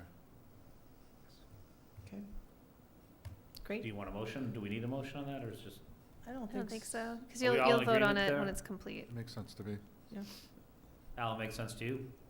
Makes sense to me? Good. We're all in agreement. Perfect. All right. Thanks for the board support. Appreciate Thank it. you. No, thanks for Great. Well putting the done. time in. Good job. Great. Thanks, Christy, Keep it- for good to bringing keep that it moving. back to council. Okay, Christy, now to you.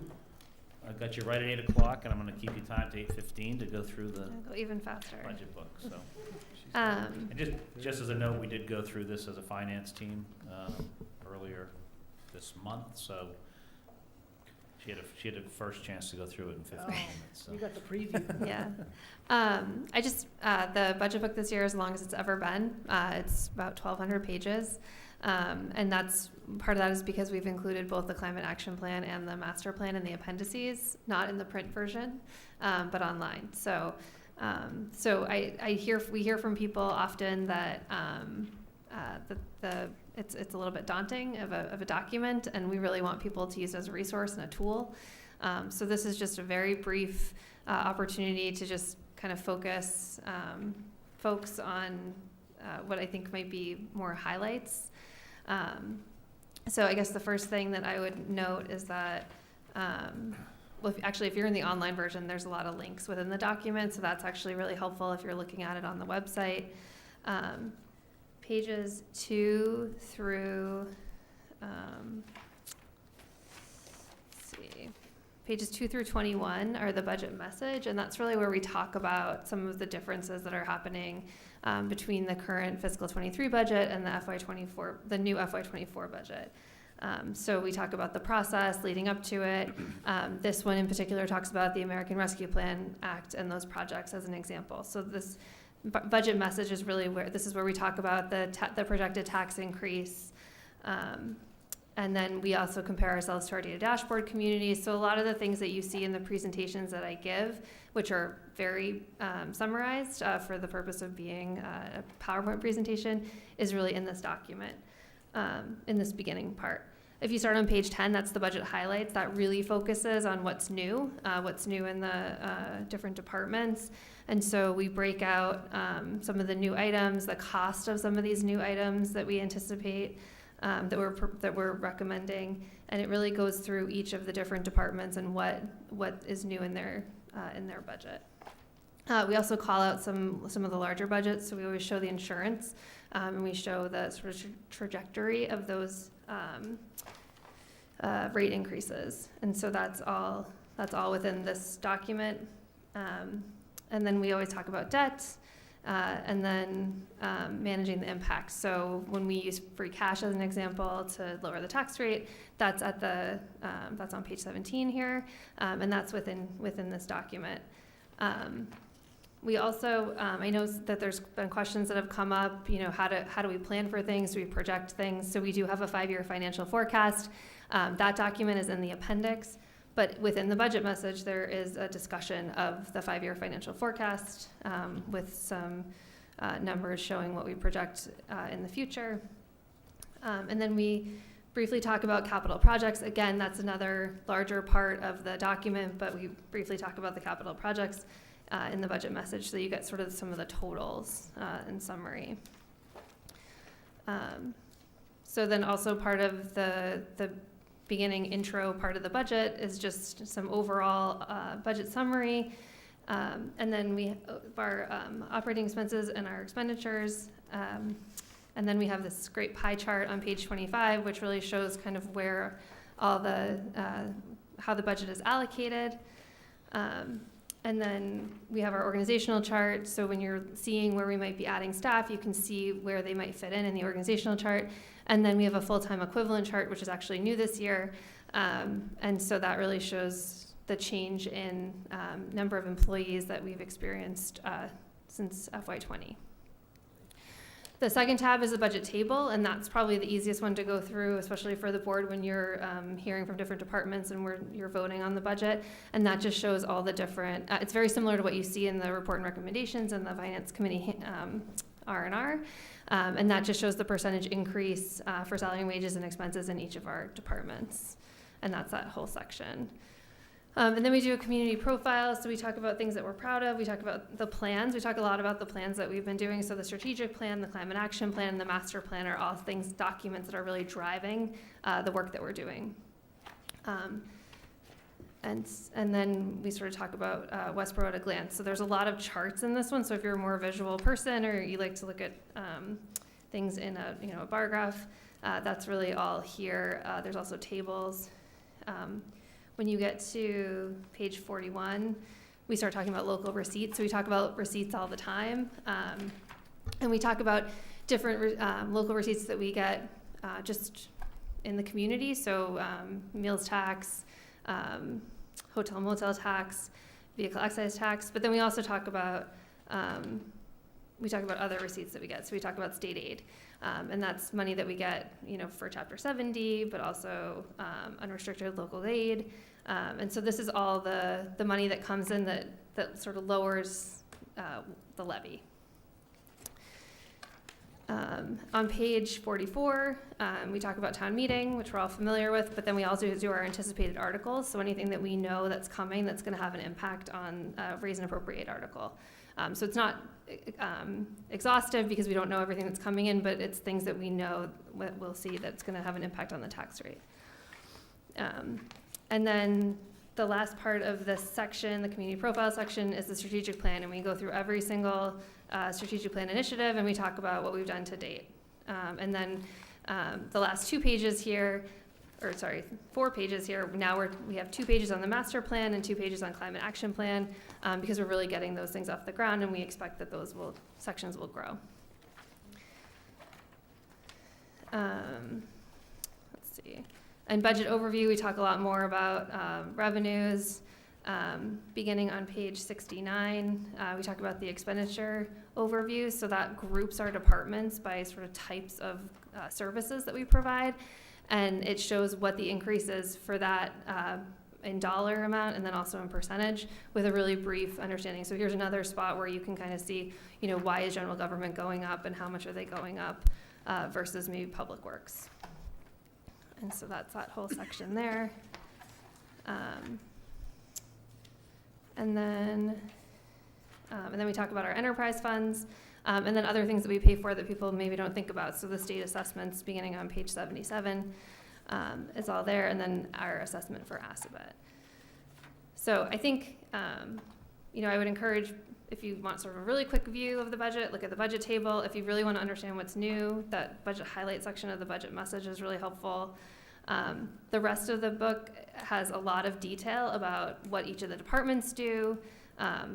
There's an org chart for every department. There are individual budgets in there with with all the line items are in each of these sections. There are short and long-term goals, performance measures. So they're very detailed, very robust if you're looking for something a particular department is doing. So, and then in the appendix, as I mentioned, we have our comprehensive fiscal management policy. We have a budget schedule. If you really want to get into the weeds, we have the 5-year financial forecast. We have the debt maturity schedule. All of that is within that appendix. And then at the end, we have a glossary of terms, which we think is helpful for folks. Oh, sorry, I skipped right over the capital plan. Yep. So there's a whole section on the capital plan. Which has all of the detail sheets, which I know, I'm sorry. This is I was going to say, Kim's baby what here. about this meaty part? So the capital plan talks all about the process for the capital plan, and then what we're going to be recommending for the fiscal 24 capital budget, but then also the 5-year plan, and then all the detail sheets that are submitted by the different departments.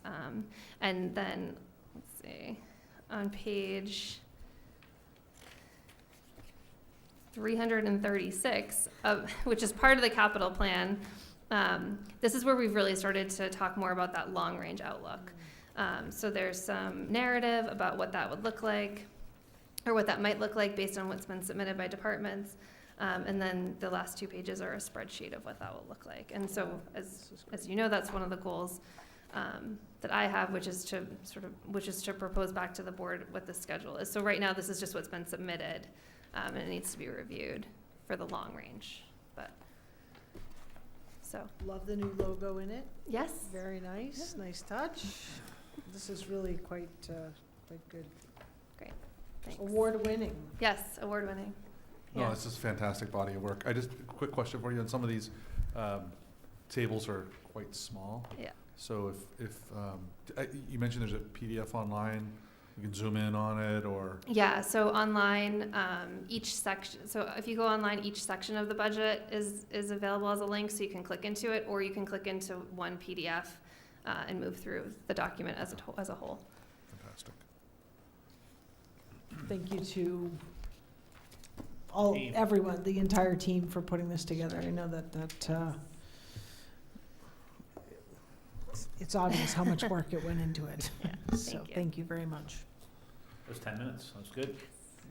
No, I think, When our residents, sorry, Ian, our residents read this. I mean, we've heard that for the past couple of years that, we've been posting this and sharing it, and they appreciate it, and I think it really has a positive impact on our town meetings and how voters are informed, and it's great. I absolutely agree. I think it is one, though, that we continually hear also, though, that people say, you don't do all this stuff. So I think it's out there. We've talked about it here. The more we can get it out on social media and other ways to let folks know.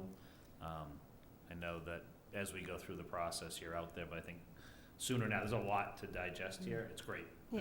And it does cover, I'm sure we've got something, or you guys have got something, but it covers so much and a lot of things that people don't even think about. But I think if people can take the time, we've put it out there. I hope folks get a chance to look at it, because I do think it answers a lot of the questions that we get sometimes.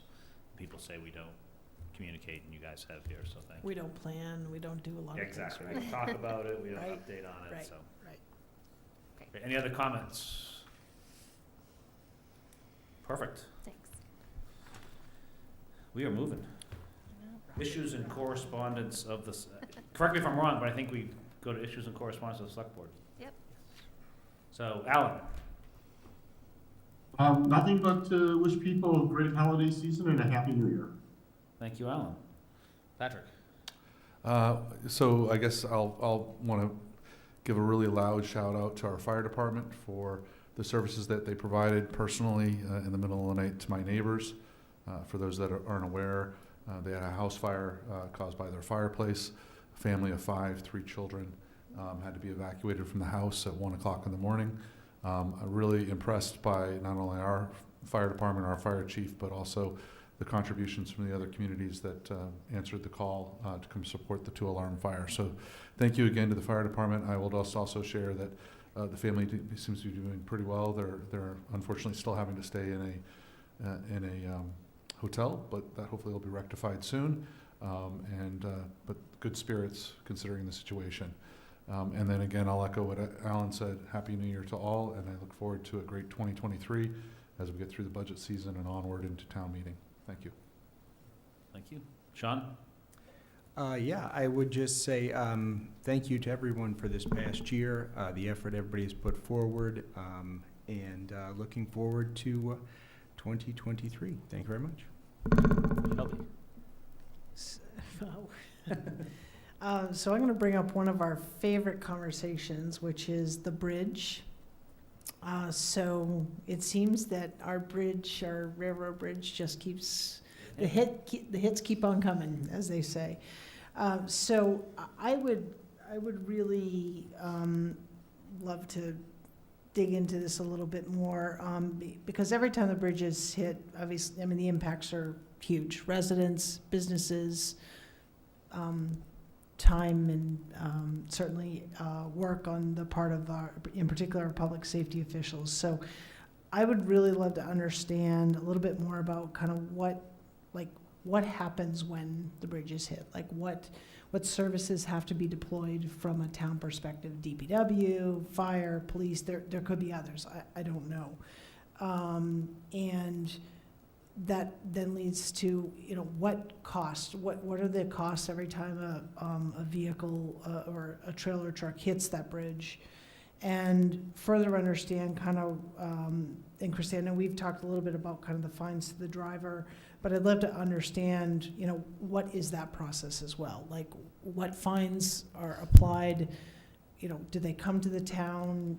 I would imagine they pay for private towing, and so that's separate. But it is just a problem. We've got to figure this out. I mean, and we keep talking about it, but I really think, and I don't know if that's our jurisdiction, planning board. I'm not sure where it lies, but being that we're the executive branch, I think we need to get our arms around it, and maybe it just starts with better understanding. Kind of, maybe it's not as big of a problem as it seems. It's just a really bad problem when it happens. I think it's pretty big. Well, I do, well, Yeah. we won't get into it, and it's part of the presentation, because I know that this came up maybe 2 years ago, and so we did talk about all of those things, and it's an important reminder, so, but I think we were finding that it actually wasn't getting hit as often as it felt like it was getting hit, which doesn't change the fact that when it does get hit, it's a very big problem. Right, So, right, yeah. right. So anyway, I would, I know Patrick, you've asked about, kind of the parking, and I mean, it's unrelated, but as we see more traffic coming through and more use of our downtown, which is all great, that becomes problematic. So if we can, Christy, through you, dive into that a little bit more and then have some conversation, I think that would be helpful for the board. I agree. And on that note, happy Kwanzaa, Happy New Year. Shelby, thank you for bringing up that point. I would just say I've gotten a lot of questions from the community personally on the bridge, so I'm glad you brought that up. And since I wasn't on the board 2 years ago, I would love to see that information, because I don't know what it is. What does it cost us? How many times? All those things. So I think it'd be helpful. Thank you for bringing that up. Sure. One thing I had, I think we had it last time, but if we have records of where the trucks were coming from or going to, I know in the past it's been a lot about Harvey's, and we've worked with them to have signs there, but any updates on that too will be helpful, because if it is one place that's problematic, it's another thing we might be able to work on, so I think that'd be helpful. It'd be fun to, come up with, what solutions are out there? It has to be something that's better than what we have right now. So thank you, appreciate that. Great. I just want to echo some of the comments come up with about our public safety, fire department, police department, house fires. In our community, I know that we've assisted in other communities, car fires, and at this time of year, it's just, sometimes we take it for granted, but we have those folks in public safety, including our Department of Public Works, when something happens that are, kind of on the clock 24/7, if something needs that. So let's not forget them, and just really thank them for what they do. And then I did want to read to the board, because usually we're getting nasty emails, but there was in my box a note to the select board, a season's greetings. And it just said, Dear Ian, Allen, Sean, Shelby, Patrick. I won't read the card, but it basically said, the written note, it said, thank you all for the amazing work and dedication in this challenging year that you've done to keep Westborough a thriving, diverse, and caring community, Chris Allen. So it's just nice that for us to be recognized. I'll share this with the rest of the board, but thank Chris for that. But this time of year, it feels good to have someone say thank you. So I echo her thanks to the full board, and Happy New Year, everybody. Great. And thank you, Westborough TV, as always. Ahead of time. Yes, you got it. Before we adjourn, thank you. And Sean, are you ready? Yes, okay, so Go here on we one. go. I move to enter into an executive session under Mass General Law, Chapter 30A, Section 21A3, to discuss strategy with respect to collective bargaining with the following unions, clerical and patrol unions. Under Mass General Law, Chapter 30A, Section 21A3, to discuss strategy with respect to litigation regarding Ferris Development Group LLC versus Town of Westborough, Lax Media LLC, and Lax Media MA LLC, Worcester Superior Court, case number 2285 CV 01281.